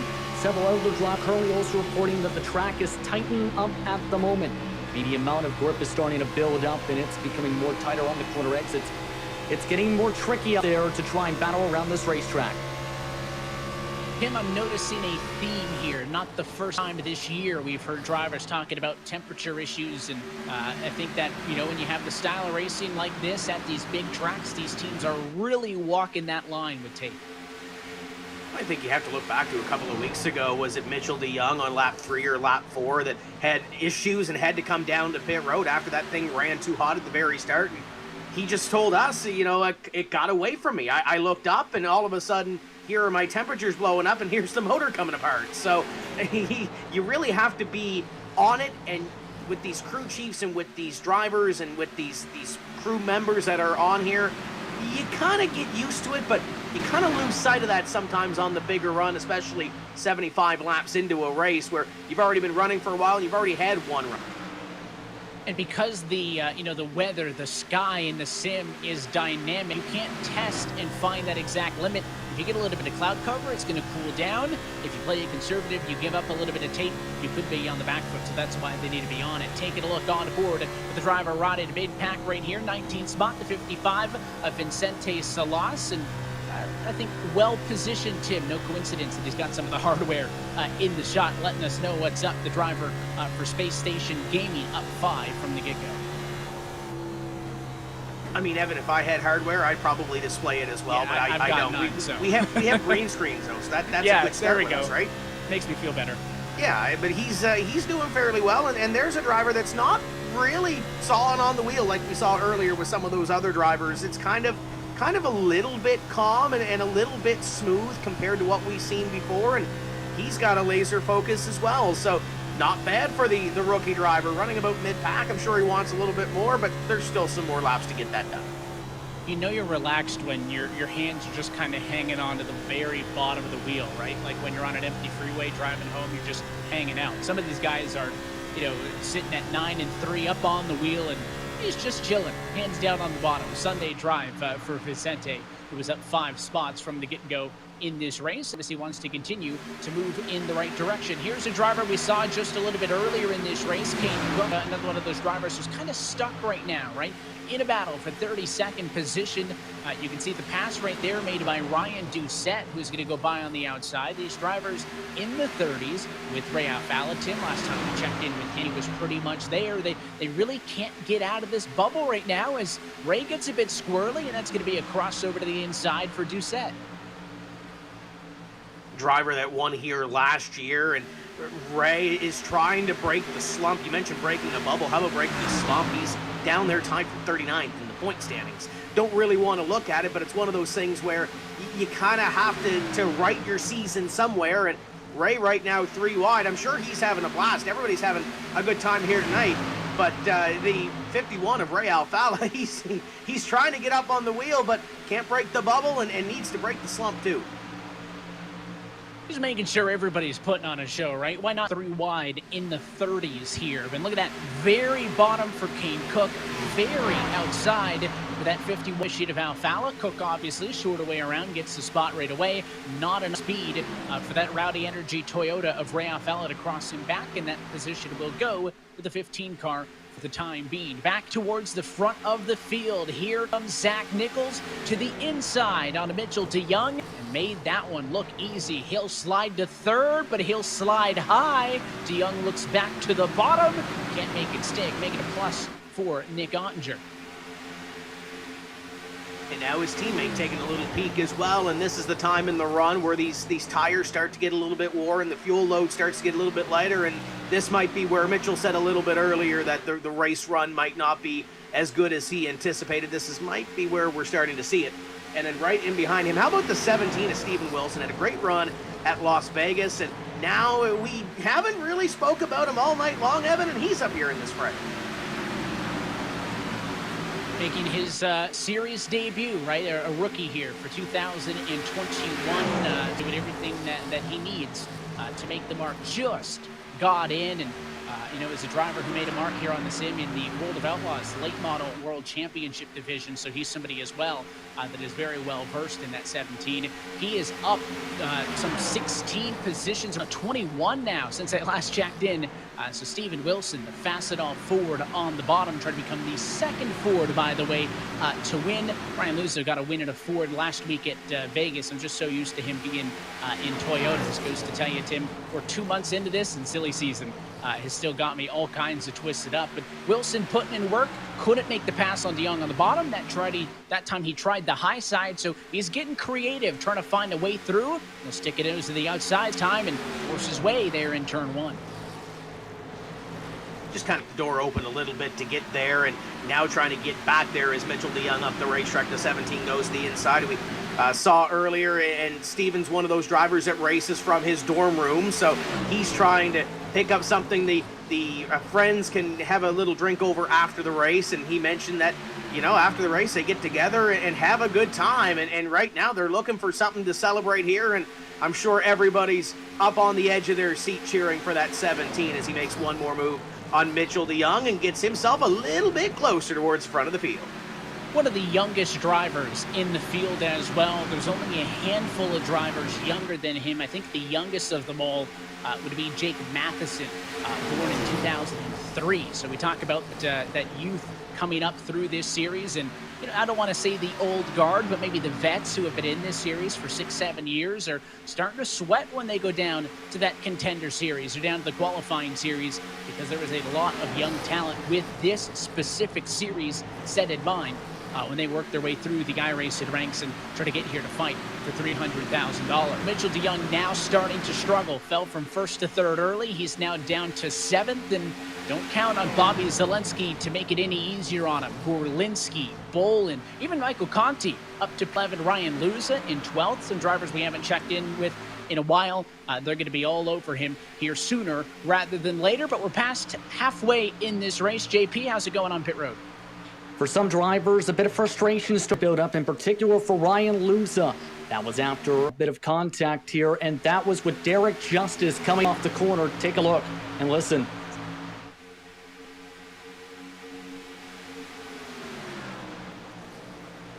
I'm destroyed. It's not looking so hot.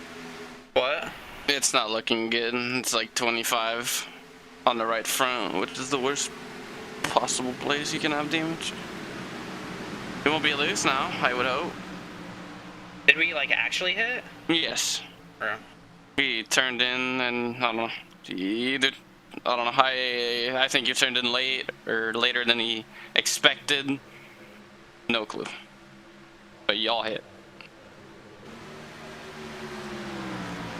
Both drivers not happy, to say the very least. Luza and Justice both not happy in that situation. Only going to get worse, Tim, if that right front damage you heard the team communication mention. Basically, the worst spot to get Madrid. If that's going to get worse, Luza down 3, and it may get worse as this race goes on. I think the biggest loser with all of that, certainly Derek Justice, who has fallen to 4th. He is last in the running order after he got into the wall, but Luza feels like contact shouldn't have happened, and that should not be hindering him at this point. Watching a battle for 3rd, Nick Ottinger, slide jobs. The 29 is Zach Nichols. Nichols won't cross him over, gives him a shot to the bumper. And the 25 car to a race-high P3 now at lap number 90. Nichols goes back to the inside, and there's the 16 up in the wall. There's John Gorlinski.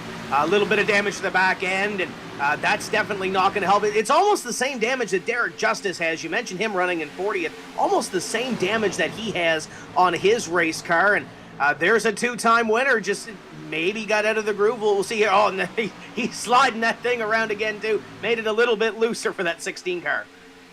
Well, you heard, Luza talking that the damage was going to make him tight. I think Gorlinski got loosened up, and I believe he had help getting into the outside wall. So his tires probably not the only thing that's hot right now, because a little bit of a touch in one is what put Gorlinski in the fence. And after starting this race in 5th, running top 10, he is starting to drop it. Michael Guest got around him. PC Kerwin in the 38 entry for Xset. Going to make a move on the bottom, and that'll put Gorlinski down to 14th. Let's take a second look, see what happened. Yeah, there's the 16 right up the road, and we'll see what see if there was any contact here between these two race cars, Evan. But a tough break for Mr. Gorlinski. Yeah, there's definitely a little bit of contact there. That's probably why John's not all too happy. I don't think it was malicious at all, right? You can kind of see that closing rate, kind of happen right away down into one, kind of checked up. I don't know if it was the line backing off, if he had to get out of the throttle a little bit, but definitely a touch. And we get away with another one without a yellow flag in that. These drivers now trying to put some moves on one another. Brad Davies getting ahead of the chaos now. It's the 2 of Garrett Maines and the 36 of Chris Shearburn. Shearburn, somebody else, was dropped from the start of this race. Remember, he started in 4th position, but he's down in 16th. He decides, Tim, not to go 3 wide. Not as patient as Vicente Salas. He says, if you don't want to go to the inside of the 2, I will. And that's going to cost the 36 even more spots. Yeah, 3 wide in behind Gorlinski. Gorlinski trying to hang on for dear life, and everybody else trying to work their way by. Dylan Duval in the middle of this mess, trying to move that Pit Boss Grills number 41 up a couple of positions. The 2 of Maines leading this one, and Salas is making the moves. Chris Shearburn has fallen back, almost surprised, as you mentioned, where he is right now in this field, but still 3 wide. John Gorlinski's not giving up. Look at that focus. And it's, I think, a fact when you talk physics that if you lean in the quarter, Tim, it helps the car turn, and maybe turn it a little bit too much there. Real loose off of turn number 4. But, I mean, John, you can tell he's desperate. He is all over the wheel in that Wood Brothers Racing entry. All he can do is hold that outside, try to keep his foot in. Look at all the counter steer off of turn number 2, and I'm sure he's complaining about it on the radio, begging, and there it is, a big spin behind, hard into the inside wall. The 1 of Ashton Crowder, the 47 of Brian Schoenberg is in the wall also, but no caution. This race stays green. We are still green on this racetrack, and you see that battle for the lead position up in front as it's starting to accordion back together. Logan Clampett, Isaac Gann, and we might have a battle on our hands because Nick Ottinger is working his way towards this duo. Yeah, Isaac Gann had a couple of cracks at Logan Clampett, wasn't able to execute it. The Brandi 7 machine maintaining, and now Nick Ottinger reeling him in. The Logitech Chevrolet for William Byron Esports. So it is at the front of the field here. The 97, the 45, the 25. Mid-pack still is kind of where everybody is fighting for what they can get. Jimmy Mullis kind of at the head of this group. I got that 3 of Corey Vincent, the Coke Zero machine way up the hill for Team Dillon Esports. The 46 going to tuck in line behind, and you see that 15 of Kane Cook in the mix as well. Let's take a second look at what happened right-hand side of your screen, Tim. It's not hard to miss that bright green number 1 of Ashton Crowder in the middle of 3 wide. They're up on the outside.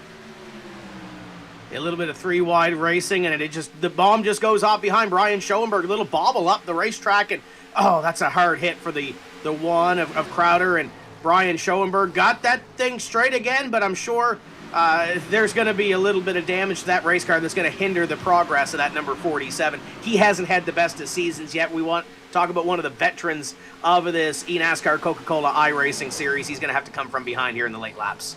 And I was no more than maybe a half a second away, because we were talking about Gorlinski, right before that yellow happened. I was about to say, complaining on the radio, probably begging for a yellow, right? He needs to get that thing stuck because it's dropping like a paperweight right now.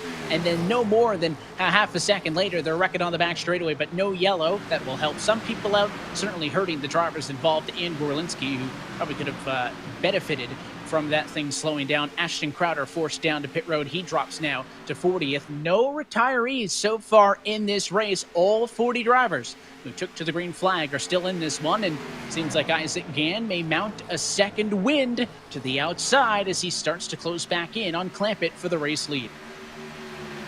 And Nick Ottinger not too far behind this little battle, but the one number that I'm looking at right now, Evan, is that number above at the top of the screen. 64 laps to go. We set off the Azus race analysis. The pit window for fuel would be 60 to 65 laps. We almost got there on the first run, so kind of split this run at the end. I don't know if anybody is going to necessarily short pit, but that window is it's not open yet, but it's about to get there. Look at this battle on the other side of the screen. Matt Busa has been aggressive the last couple of laps trying to make his way and carve his way through this pack. The Mode Motorsports number 75 means business.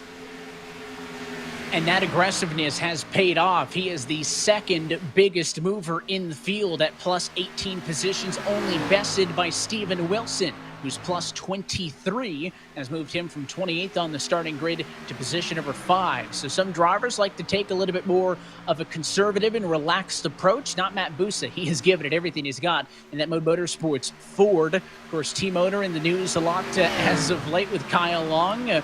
Getting back into action with the NFL, and we'll see if those rumors come to be true, but I think he's enjoying seeing his driver making some moves here on the virtual racetrack tonight. Bottom's not going to work for 2, though, there. At 3, Corey Vincent going to get all the speed off the corner. He'll not only defend that spot, but he'll go to take the spot from the 66 of Blake Reynolds for 19th spot. Again, battle for 19th, right-hand side of your screen, and monitoring that gap between the top 3 cars on the left. There's action all over this racetrack, Evan. It's kind of hard to watch one battle or the other, but it seems like the 44 again gets there. He's running a faster lap time, 9 times out of 10 per se. Every couple of laps, he's running faster than the 97. But it's you mentioned that bubble a little bit earlier. He gets there, and it's just he can't make the move or kind of backs off a little bit. And then we see another charge, and oh, by the way, look at that 25 starting to creep into the picture. The teammate of Logan Clan, Nick Ottinger, is starting to make his way up here and try to make a 3-way dance for the top spot. 2 of the top 3 in the running order right now are those entries from William Byron Esports, who have been oh so good to this point this year. Of course, you talk about the team representation and what teams have been best. Actually, XSET has been the best of them all with Ryan Lewis and Casey Kerwin. They lead the team standings by a good margin. Team Dillon Esports quietly, Letarte Esports as well up in the mix. So those are some of the teams where amongst both of their drivers have been good to start 2021. And 2 of the Team Dillon Esports drivers you just mentioned are running right here on this pack around 18th, 19th or so. And here comes the 32 of Keegan Leahy. We mentioned that window just barely opening at 60 to 65. It might be kicked open now with the VRS number 32 down here. 55 laps since these leaders last pitted, 58 laps to go. They are basically right on the money to come down pit road. The current lap times that these drivers are running, Tim, about 2 seconds and change slower than their fastest laps of the night, as smoke of the tires on the pit road that time is Shearburn. So there is benefit, I think, to coming down pit road on the short pit, getting fresh tires, and getting some track position right away. Still waiting on big names, though, from the top 5. Clampett, Gann, they will stay out. Nichols in 3rd does as well. No, the 17 of Wilson down pit road from 4th. And again, smoking the tires. A lot of drivers so aggressive, Tim. There's a ton of time that can be made up and lost on pit road entry.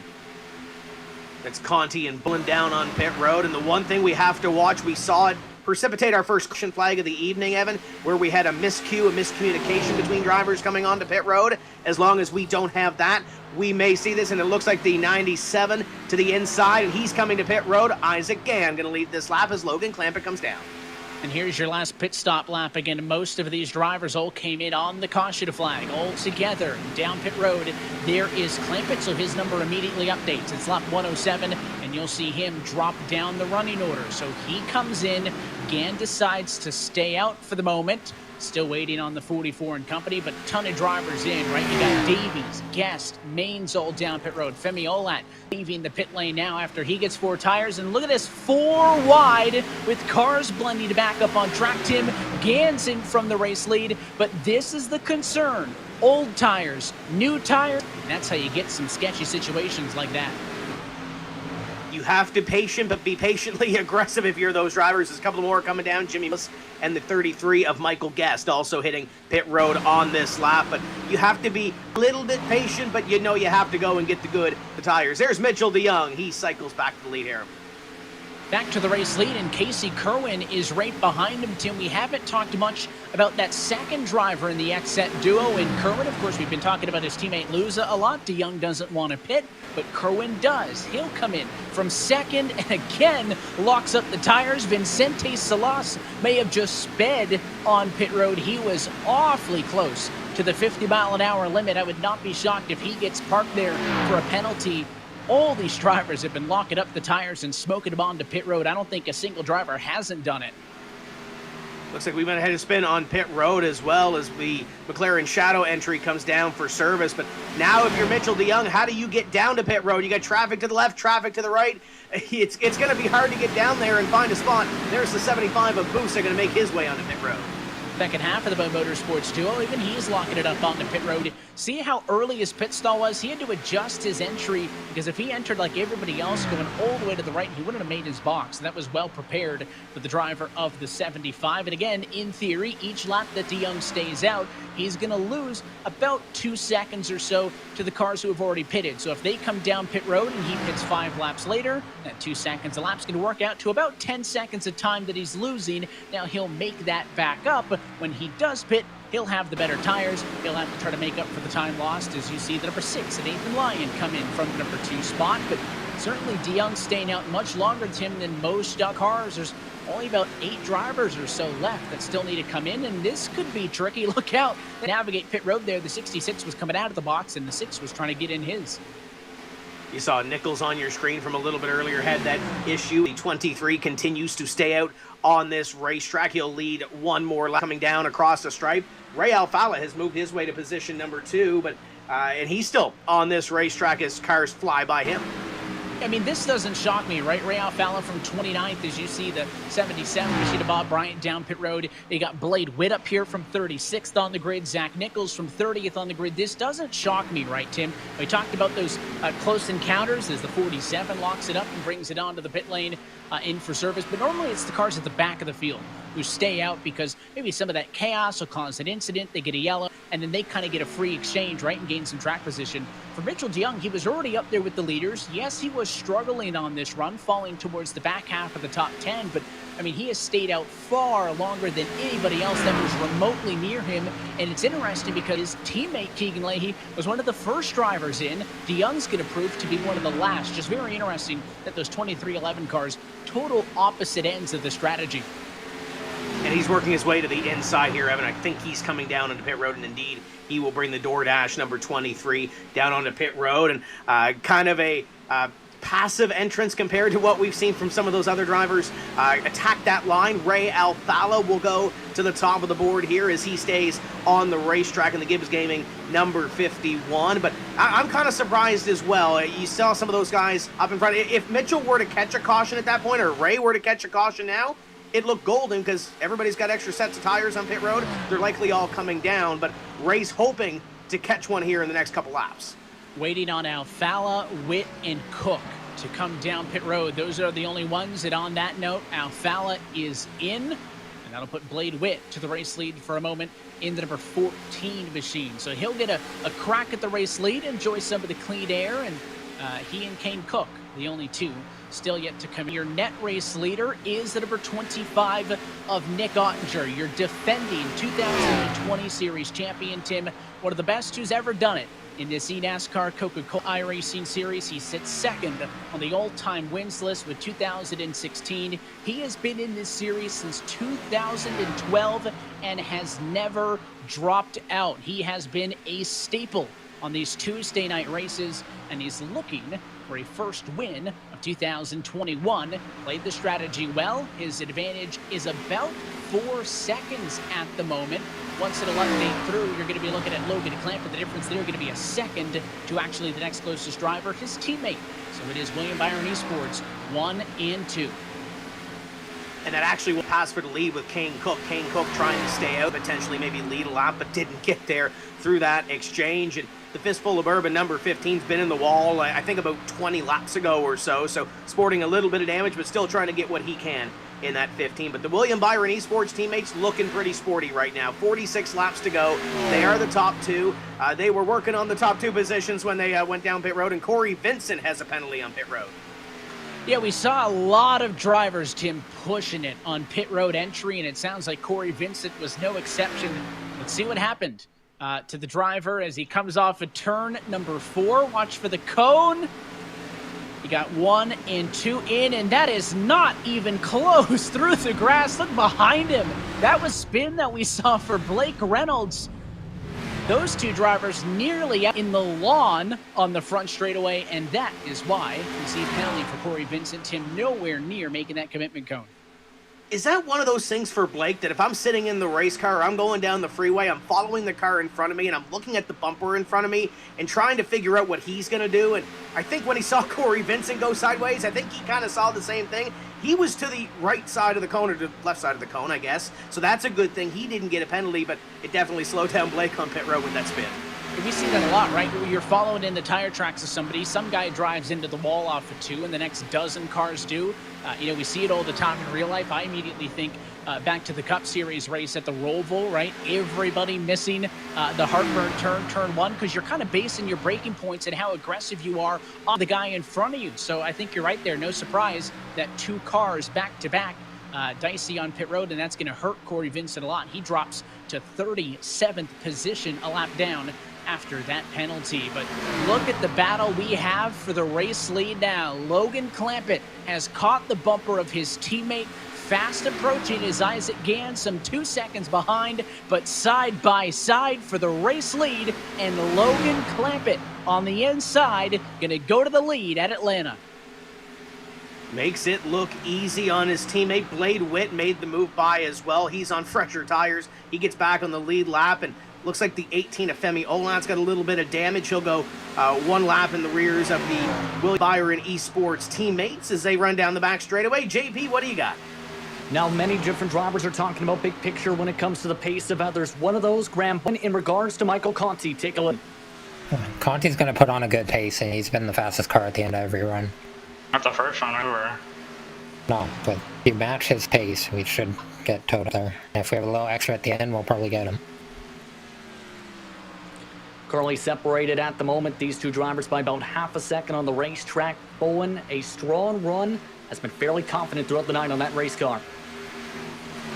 Yeah, this is where the math comes into play, Tim. All those decisions, right, on when to come down pit road, heavily influenced by the crew chiefs and the spotters, everybody else that is in the sim with these drivers. Sometimes these guys have as many as 5 different voices on their headset talking through strategy with them. And again, I kind of walked us through it with DeYoung. He gave up a lot of time by staying out a long time. He's got the better tires than anybody else. Mitchell DeYoung down in 24. That's an extreme example of what happens when you stay out, but all of those things are the gears turning in everybody's head right now, right? Clampett is being able to get around Nick Ottinger. He pitted 2 laps after Nick did. So Nick got the track position. Clampett with the better tires made the move pretty easily. This time by, going to be 39 laps to go from Atlanta. Can Logan Clampett hang on to get the race win? Find out when we come back. You're watching the eNASCAR Coca-Cola iRacing Series from Atlanta.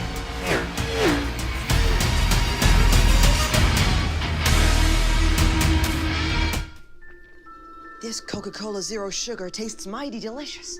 Come on, buddy. But if you keep lying like this, you'll be a puppet forever. It's the honest truth. You're right. It's delicious. I never lie.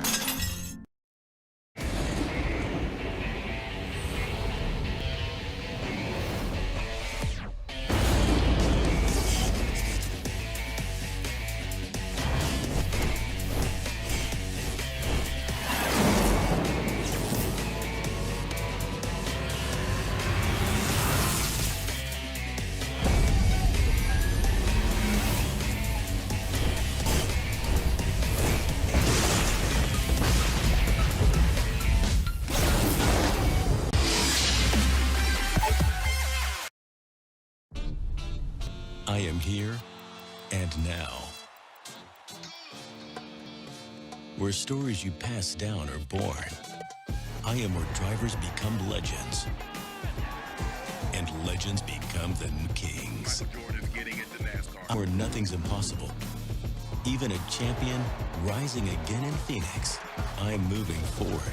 And if you really try, you can catch me. I am NASCAR.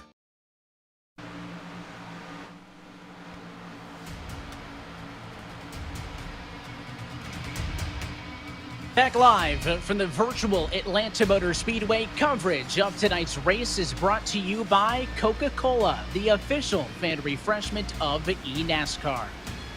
And by ASUS, the official game hardware partner of the eNASCAR Coca-Cola iRacing Series. In the home stretch here in the Atlanta 250, working lap number 129 of 163, Logan Clampett maintains his race lead. And, we heard it with Jusan earlier in the night, Tim. One of the best things about this iRacing service is anybody can do it. Me and you, or the guys that actually know what they're doing down trackside, because with iRacing, every day is race day. And we encourage you to get your sim racing career started. For more information, you can log on to iRacing.com today. And if you're interested to learn more about the eNASCAR Coca-Cola iRacing Series, take a look at the schedule, standing, and how to get into this series. If this is where you want your career to go, it's iRacing.com/eNASCAR. I will say, Tim, looking back to Las Vegas, the excitement there, and unfortunately I wasn't able to be there, but I think I had all our sponsors covered, okay? Because I still tuned in, got myself an ASUS laptop, so highly recommend the G531 from our friends at ASUS. And I DoorDashed myself some dinner with a Coke to drink to watch the race. So even though I wasn't in the booth with you, I think we had all the bases covered. I think that's everything. I think you got it all covered, and you enjoyed a great race from Las Vegas as well with the eNASCAR Coca-Cola iRacing Series. So all the boxes are checked. And looking at this battle, Nick Ottinger's been ripping the top a couple of laps and making a good run at his teammate. I think he's trying to stock something for later in this race, and potentially maybe that Coca-Cola winning move of the race, trying to get close and trying to set up that pass. I'm keeping an eye on this. We're 32 laps away, still plenty of time, but just put that in the memory bank.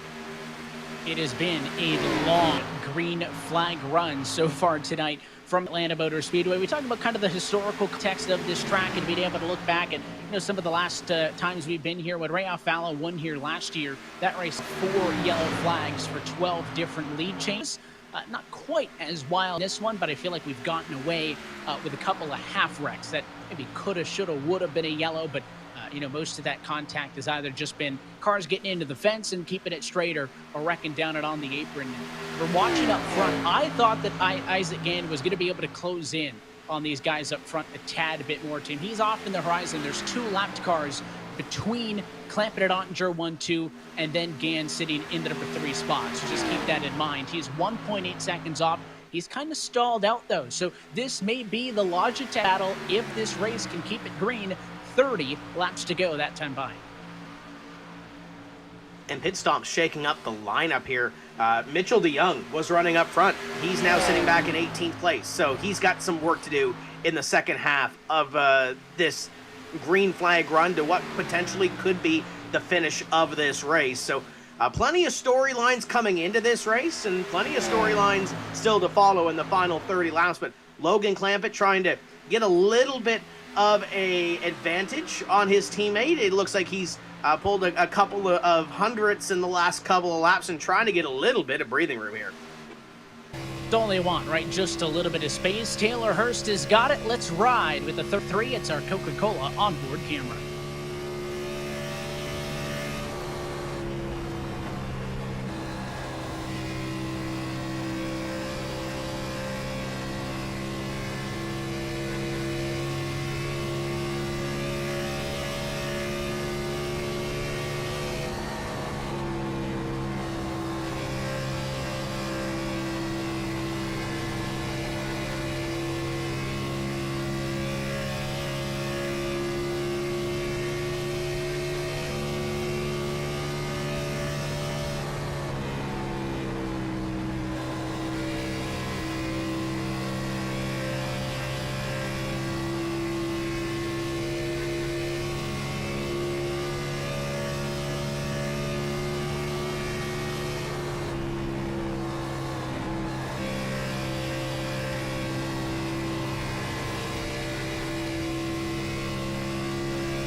I think Taylor's back is getting a work in tonight, Tim. I guess if you're leaning that much to get the car to rotate. Does that mean it's a little bit tight? I feel like if he leans any more in the corners, he's going to end up on the floor. Yeah, I think he might be there before the end of the night, especially with 26 laps still left to go. But the one thing I'm seeing here, he's kind of got that half smile on his face. We see the game face and kind of the stone cold look by some of these other drivers that we see, but Taylor is kind of a little bit loose, I think, right now, kind of smiling, talking to his crew a little bit, having a good time. And, you know, when we get to some of these short tracks later on in the season, Evan, I fully expect Taylor Hurst to be up front battling for a win. So keep your eye on that as we see the 17 car on our screen, and this is a battle for third. Hey, Hurst having a good night, by the way, up some 14 spots from the start of the race. But looking at that battle with the number 17, Bashir, of course, we talked quite a bit about Steven Wilson on the last run. He has continued to improve. 25 spots gained, is the biggest mover in the field. The driver out of Cedar Rapids, Iowa, and is under fire. Zach Nichols in the mix here. The number 29 machine is not going to allow him to just kind of stroll away with this one. He's reeled him back in since the pit stop happened, but for a race with only one yellow, it's a good showing for that Fastenal Ford. Was strong a couple of weeks ago at Vegas and now backing it up with a great run here. And this might be the early season storyline as the 17 continues to rip off some really good runs. And we're not there yet to the finish, but could be another big finish as there goes Nichols to the inside. And they'll battle it out for that third place position, that final podium spot. And looks like that 29's got that run. Can he clear him here, though? He'll get to the inside, which is going to allow Wilson to get the run off of the corner and fight back. It was a drag race to the stripe that time. Nichols by 6/1000ths of a second. And then right here, shorter way around. If he can slide up in front of the 17 to take that run away, that's going to be crucial. He does. Wilson goes to cross, a bit of a half block by Nichols. And this is great news for the guys up front because, of course, Clampett and Ottinger seeing other drivers battling means that their advantage is only going to continue to grow, Tim. Isaac Gand, by the way, remember, was running in this position. We thought that maybe he was going to be the one to cycle through to the race. He was third. He brought that car down pit road. His night is done. So now those top two are 5.5 seconds ahead of the side-by-side right now for third. They're in their own zip code in the battle for the race lead, and Nichols is not going to give this one up. The 17 and the 29 continue to scrap. And we saw in a couple of those wider shots that Michael Conte's getting a little bit closer. He's saying, hey, boys, continue that side-by-side battle. I'm going to be there before this thing is all said and done. But it looks like the battle has subsided for the time being. But I'm interested to see how these final 20 laps go if they do go green for Nichols, because we saw him in that other run that we had coming to green flag pit stops. He was decent in the first half to the middle portion of the run and then just kind of really didn't do anything with the final segment of that run. Right now looking good as we're coming to 20 laps to go, but see what happens in these final 20 and see what he does. But Michael Conte, that big red machine in behind, starting to get a little bit closer. I don't think this is all done here for this third place spot. He's one of the drivers, I think, what I referenced earlier tonight, where some guys were saying, you know, it's going to be tough to pass. Track position is going to be important. Obviously not the end-all, be-all with all the drivers that are up 20-some-odd spots, but the green flag racing has been a big part of that. Have allowed these drivers to kind of get a bit of strategy in the mix as well. But I think, Tim, we talked about it pre-race. We heard it on Countdown to Green. Would the outside be a viable option? And how many drivers would go up there? You can see Logan Clampett kind of middle of the road right now in the race lead, but we've seen a lot of movement all over the racetrack. I think that's a reason why so many drivers have been able to move through the field. It's because they've got options to work with. You mentioned our Countdown to Green show, Evan, and I want to make one point. The boys that made picks tonight, all their picks are running in the top 10, including Brandon Cattell's with Michael Conte, who's running a top 5 run right now. So kudos to those guys. It's not over. We still got 19, 18 laps to go.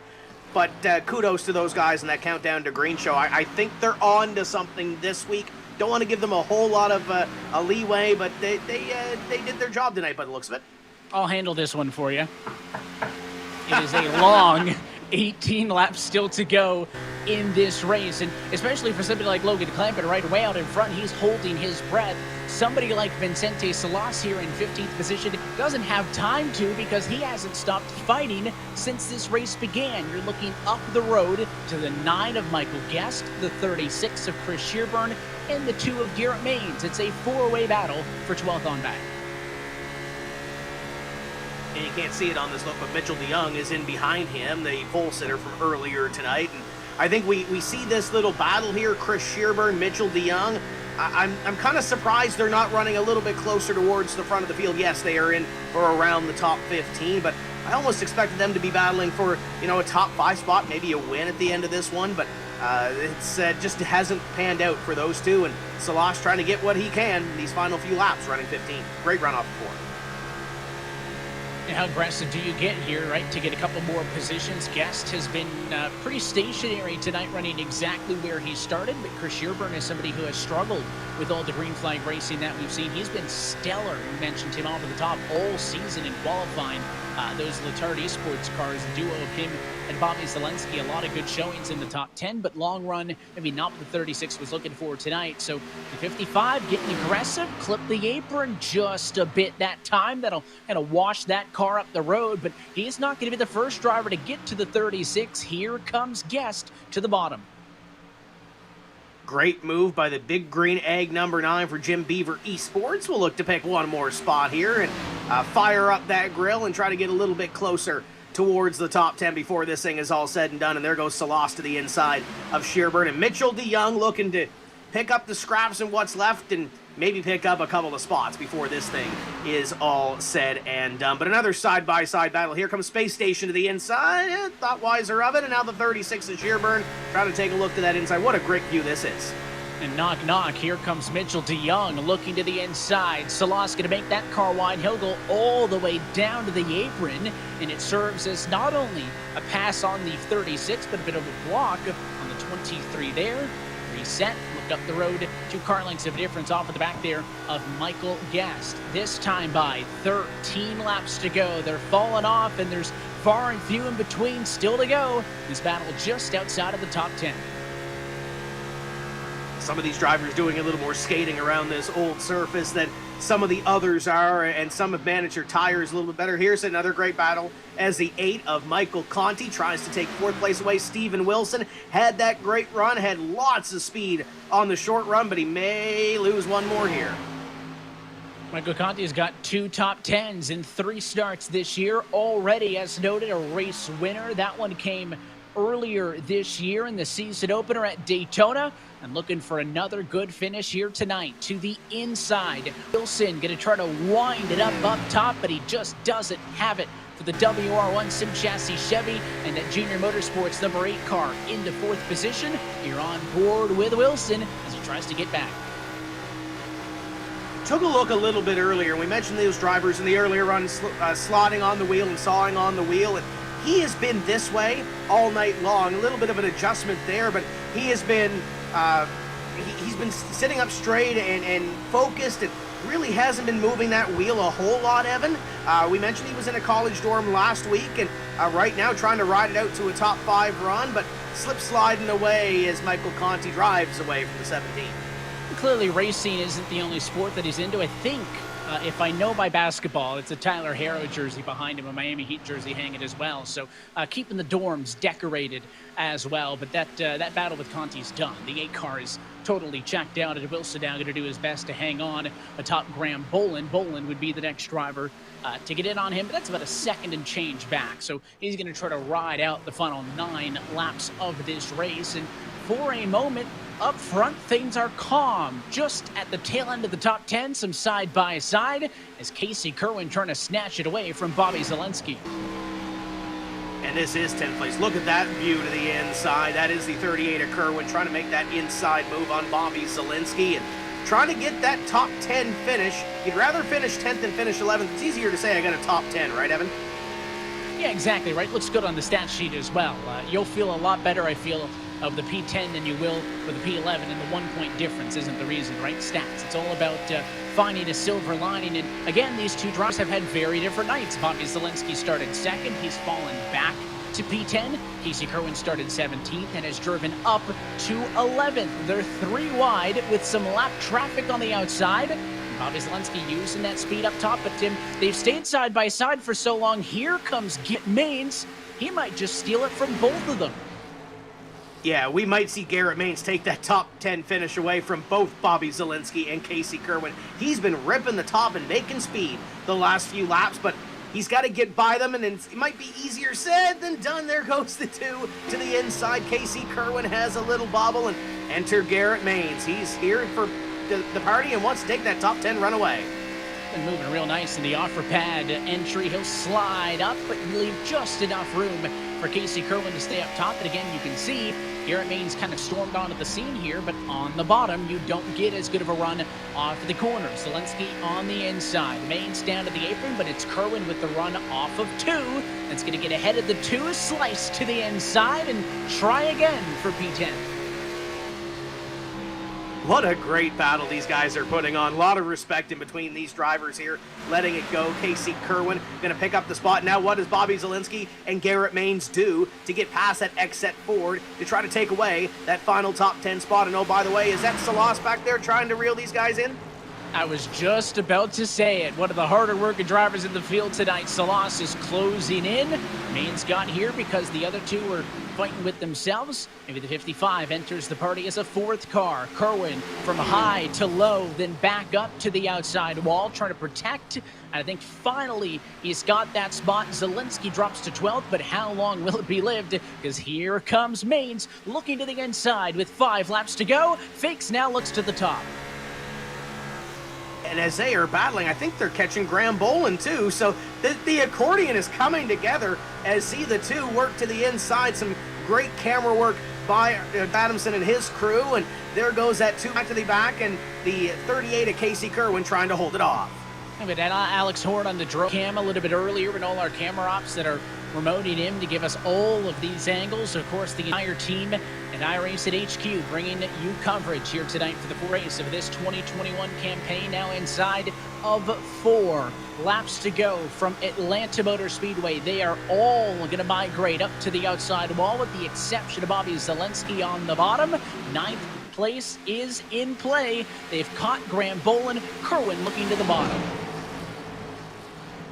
And now Graham Bolin has to try to hold on as the Smithfield number 10 to the outside may fall out of the top 10 here, because there's a couple of drivers in behind that are trying to catch them. And oh, by the way, Ryan Lewis is not too far up the road, and we're closing in on the final 3 laps of competition. This is far from over.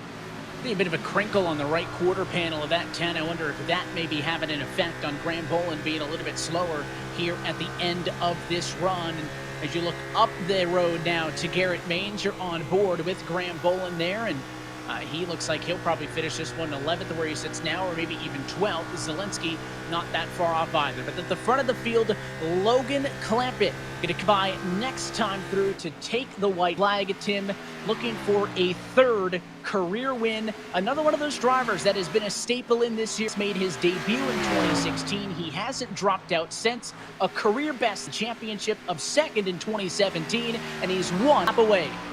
And he's driven away from that number 25 of Nick Ottinger. He is about 2 seconds ahead. There's really no pressure from behind, and he can see it wide-eyed as he exits corner number 2 down the back for the final time in Atlanta. Last race win came in 2018 at the Indianapolis Motor Speedway. A couple of team changes since then, and he's going to end a 44-race winless drought. Final time at turn number 4. It means a lot to him. Logan Clampett wins at Atlanta. That, Tim, is what it means to win a race in the eNASCAR Coca-Cola iRacing Series. You are never guaranteed a shot to get back here and do it again. And even after now 6 years of competing at this level, he gets his 3rd career win, and that's how much it means to him. This will lock him in for a chance to fight for a championship. he moved teams as well in the offseason. He was with Kligerman Sport. He moves over to William Byron Esports, so it's you're getting a new chance with a new team, and he's put them in victory lane.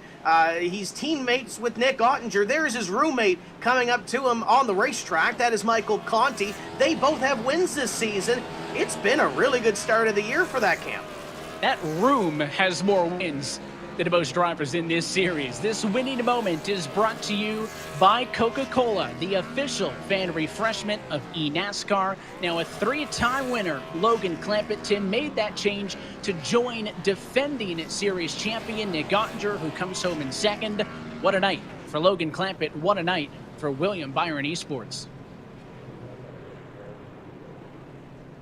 And time now to collect his thoughts and try to take a deep breath here, because he was so focused on that run, Evan, to try to pull away and try to gap his teammate, and he was able to take it by about 2 seconds or so, and that gap kind of stabilized in the last 10 laps. We really didn't have a whole lot of attention on it near the end of the race, but Logan did what he had to do to pick up another win, and there's the roommate in behind.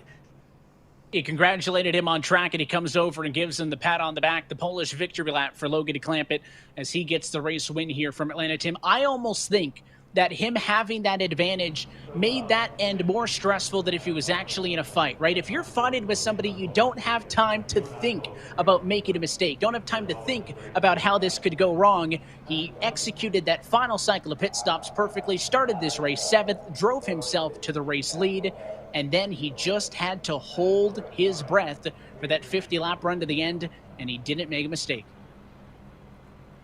And his teammate is going to finish right behind him as well. William Byron Esports 1-2 tonight. That's big.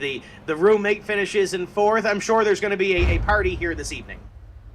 Let's take a look at our Coca-Cola move of the race, and it is all on his own. Open it up to a 2-second advantage over his teammate Nick Ottinger. We saw that pass for the race lead happen with about 30 and some change laps to go in this race. Nick Ottinger kept it clean. Didn't let Clampett pull away, though. He held with him for some time. But at the end of this one, the 97 Matheson stretched it out. Clean track in front. His 3rd career win in the eNASCAR Coca-Cola iRacing Series. And these wins mean more than ever now, because again, that win locks him in to the playoffs. He becomes the 4th different race winner in 4 races this season. Let's take a look at our Coca-Cola full race results. You see the margin of victory amongst the teammates. Logan Clampett and Nick Ottinger come home 1-2 with Zach Nichols, a great showing in 3rd. We'll try to talk with all of them in just a bit. You got some Junior Motorsports teammates, Michael Conte and Steven Wilson in between them, with Brad Davies right there, P6. Keegan Leahy hangs on for a 7th. The X-Set duo, I mentioned the best team so far this year, gets Luza and Kerwin home in 8th and 9th, and Garrett Maines rounds out your top 10. One of the hardest working drivers at the end, Vicente Salas, coming home in 11th. Graham Bolin falls to 12th at the end. Michael Guest, Bobby Zelensky was fighting for that top 10 run at the end, comes home in 14th. Matt Busa in 15th. Chris Shearburn drops to 16th after having a top 5 starting position in this one. Dylan Duval in 17th. Taylor Hurst 18th. Mitchell DeYoung from the pole to 19th. And Nathan Lyon in 20th. Continue it on through. Jimmy Mullins and Ralph Allen, some of the drivers who were in the 30s for much of this night, are able to drive themselves up and get good midfield results, along with Garrett Lowe in 23rd. Ryan Doucette finishes 24th. Blade Witt comes home in 25th. A quiet night for Malik Ray. Don't know if we checked in with that space station driver at all tonight. He gets P26. Jake Nichols is 27th. Zach Novak, 28th. Bob Bryant falls to 29th. And Alan Bowes, first driver off of the lead lap, gets 30th. Jake Matheson comes home in 31st. 32nd is Kane Cook, Corey Vincent, Brian Schoenberg, Derek Justice. Oh, what might have been for JTG tonight with Derek Justice comes home in 35th. Femi Olot, Blake Reynolds, John Gorlinski, Isaac Gann again. Great run early, comes home 39th, and Ashton Crowder in 40th. Let's go down to victory lane and catch up with our winner, the driver of the number 97. It is Logan Clampett. And Logan, we saw the emotion. How are you feeling now after taking that victory lap and getting here into victory lane? Oh my gosh, man. I'm so emotional. Oh my gosh. It's been 2.5 years. It's been 44 races. I moved down here with Michael to change my life, and this game has just changed my life so much. And it's my first time, my first win, being away from my parents and stuff like that, and I'm glad I'm glad I have my friends to celebrate with. They're like family. Nick, Michael, Adam, Hastings, my spotter and crew chief, J-Lo, Busa, and Dustin Hall, and many more. I love them all. We put so much time into this, and so much has gone on the past 2.5 years. So it's when I was crossing the line to take the white flag, it didn't even feel real, man. Like I was, like it felt like I was high off myself. Like I don't know like how to explain it. It's just like I don't know. It's just so emotional, and thank you so much to Logitech and William Byron for bringing me on for this year. It's so cool to get a 1-2 finish for our team. I'm sure my family back in California, they're probably super emotional right now. So, oh my gosh, this is definitely my biggest and most emotional win. I've never cried over a win before. Not even my Mazda win back in 2019. So it's just been a long time coming, and I can't thank everyone enough, all my supporters over the years and stuff like that. It's very hard to win in the series, very, very hard, and thankfully we got the right strategy down, made the right adjustments on the last pit stop there, and thankfully qualified good for this race. So I can't thank everyone enough. NASCAR, iRacing, William Byron Esports, Logitech, my team Conte teammates, and Drill Isle. They help us out a little bit here and there every week. And my family, my friends, my supporters again, and my spotter and crew chief J-Lo. I'm so happy to finally get a win with him, and this feels like a lot of redemption after what happened at Daytona. I was so heartbroken because I knew I had a decent shot to win that race, and we're finally locked into the playoffs finally, but we have to finish top 20, which we've done every season, so hopefully that won't be too difficult. Last year we almost made the playoffs, and with our results, the 3 races in the playoffs, we possibly could have made the final 4 to compete for the $100,000. So I'm sorry I'm rambling on so much, but this is just so cool for me, and so emotional. And it's great to see the emotion, and I think you covered all the bases. I got one more question though. Where did that 8 banner come from behind you?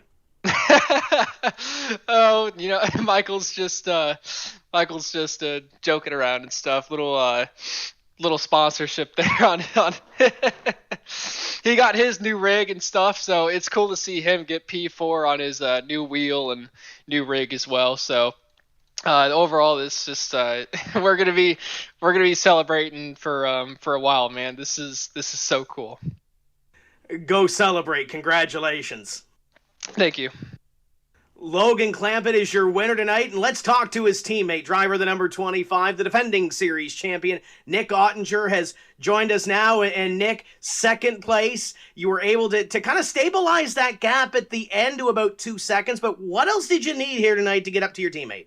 Man, it's first off, what a win for Logan and this William Byron Esports team. We had a 1-2 tonight, and I'm so proud of Logan. He's been wanting one for a couple of years, and I mean he's plenty fast enough and proved it tonight. And I definitely wanted that win too, but we tried jumping those 2 in front of us on the pit stop, and we did. Just a little bit of a tire advantage just to try to hold Logan off, and I couldn't do it. He was too fast. We were on the same stuff, and he willed it tonight. So I'm proud of this Logitech G team tonight, and it's cool seeing Logan's emotion and hearing it. It is finally coming full circle for him. It's pretty cool. It's great to see the teammates get a top 2 finish for William Byron Esports, but I want to ask you, 4 races, 4 different winners, boats getting full up in front. What do you have to do to lock yourself in and not have to rely on points? One spot better, I don't like letting one slip away, but when you're unstuck to your teammate, and I mean you had to pass a little more cars on him to at least try to contend for the win, it's that's all you're looking to ask for. We brought a bad fast Chevy, Logitech G Chevy, and we're going to continue that every week. This is where we start building our cars to be a little bit better, and I'm so excited for it. I mean, it's filling up, but we see who can really run consistently up front, and we just got to qualify up there. Sounds like there's a celebration you need to get to. Congratulations. Thank you, man. Yeah, Logan may be in for one. He ain't 21 yet, so he needs to calm down. So it might be orange juice tonight. Yeah, orange juice and apple juice. There you go. Nick Ottinger comes home position number 2 to his teammate, and Zach Nichols comes home in position number 3 tonight. One of the rookies. Did you expect to be up here on the podium in just your 4th start in the series? Honestly, no. I didn't know we had the speed for today, but obviously it showed. We had a couple cars up front, and unfortunately Isaac, he had some stuff happen that dropped him back to allow me to get 3rd, but I think he deserved it a little bit more than I did, but yeah. How important was managing the speed on the green flag run? Because we kind of saw in that second run that you kind of stabilized around the top 5, but it seemed like you had a little more speed on that last run to the checkered. How important was that trying to manage that? Yeah, I mean, our long run speed was pretty good. I don't know. It's kind of hard to keep the tires on when you're running the top, but we somehow managed to be able to do it, so that's pretty good. How much momentum does this give you with a podium run here tonight in your rookie season? I mean, hopefully we can continue the speed we have. We just gotta work on a little bit of Q, and hopefully we can get her done. Well, it's good to see you up here. Congratulations on a top 3 run. We'll see you in a couple of weeks. Yeah. That's Zach Nichols coming home in position number 3 here this evening. And Evan, you want to talk about a pumped-up top 3, 2 teammates that I'm sure are going to celebrate a little bit here. A rookie on the podium, and hey, 2 weeks' time, we're heading back out west. The California kid gets the win tonight at Atlanta, and we do go back out west next time out, 2 weeks' time from the Virtual Auto Club Speedway. Tim, if you're a fan of this track, this is the only NASCAR race you'll see there this year. It is a very fun track, of course, sister to the track at MIS. That'll be the regular season finale. Could be a little bit of preview of things to come, and it's always a wild one. A track that has produced many first wins, in series history. Could be the last time we see this 2-mile configuration used.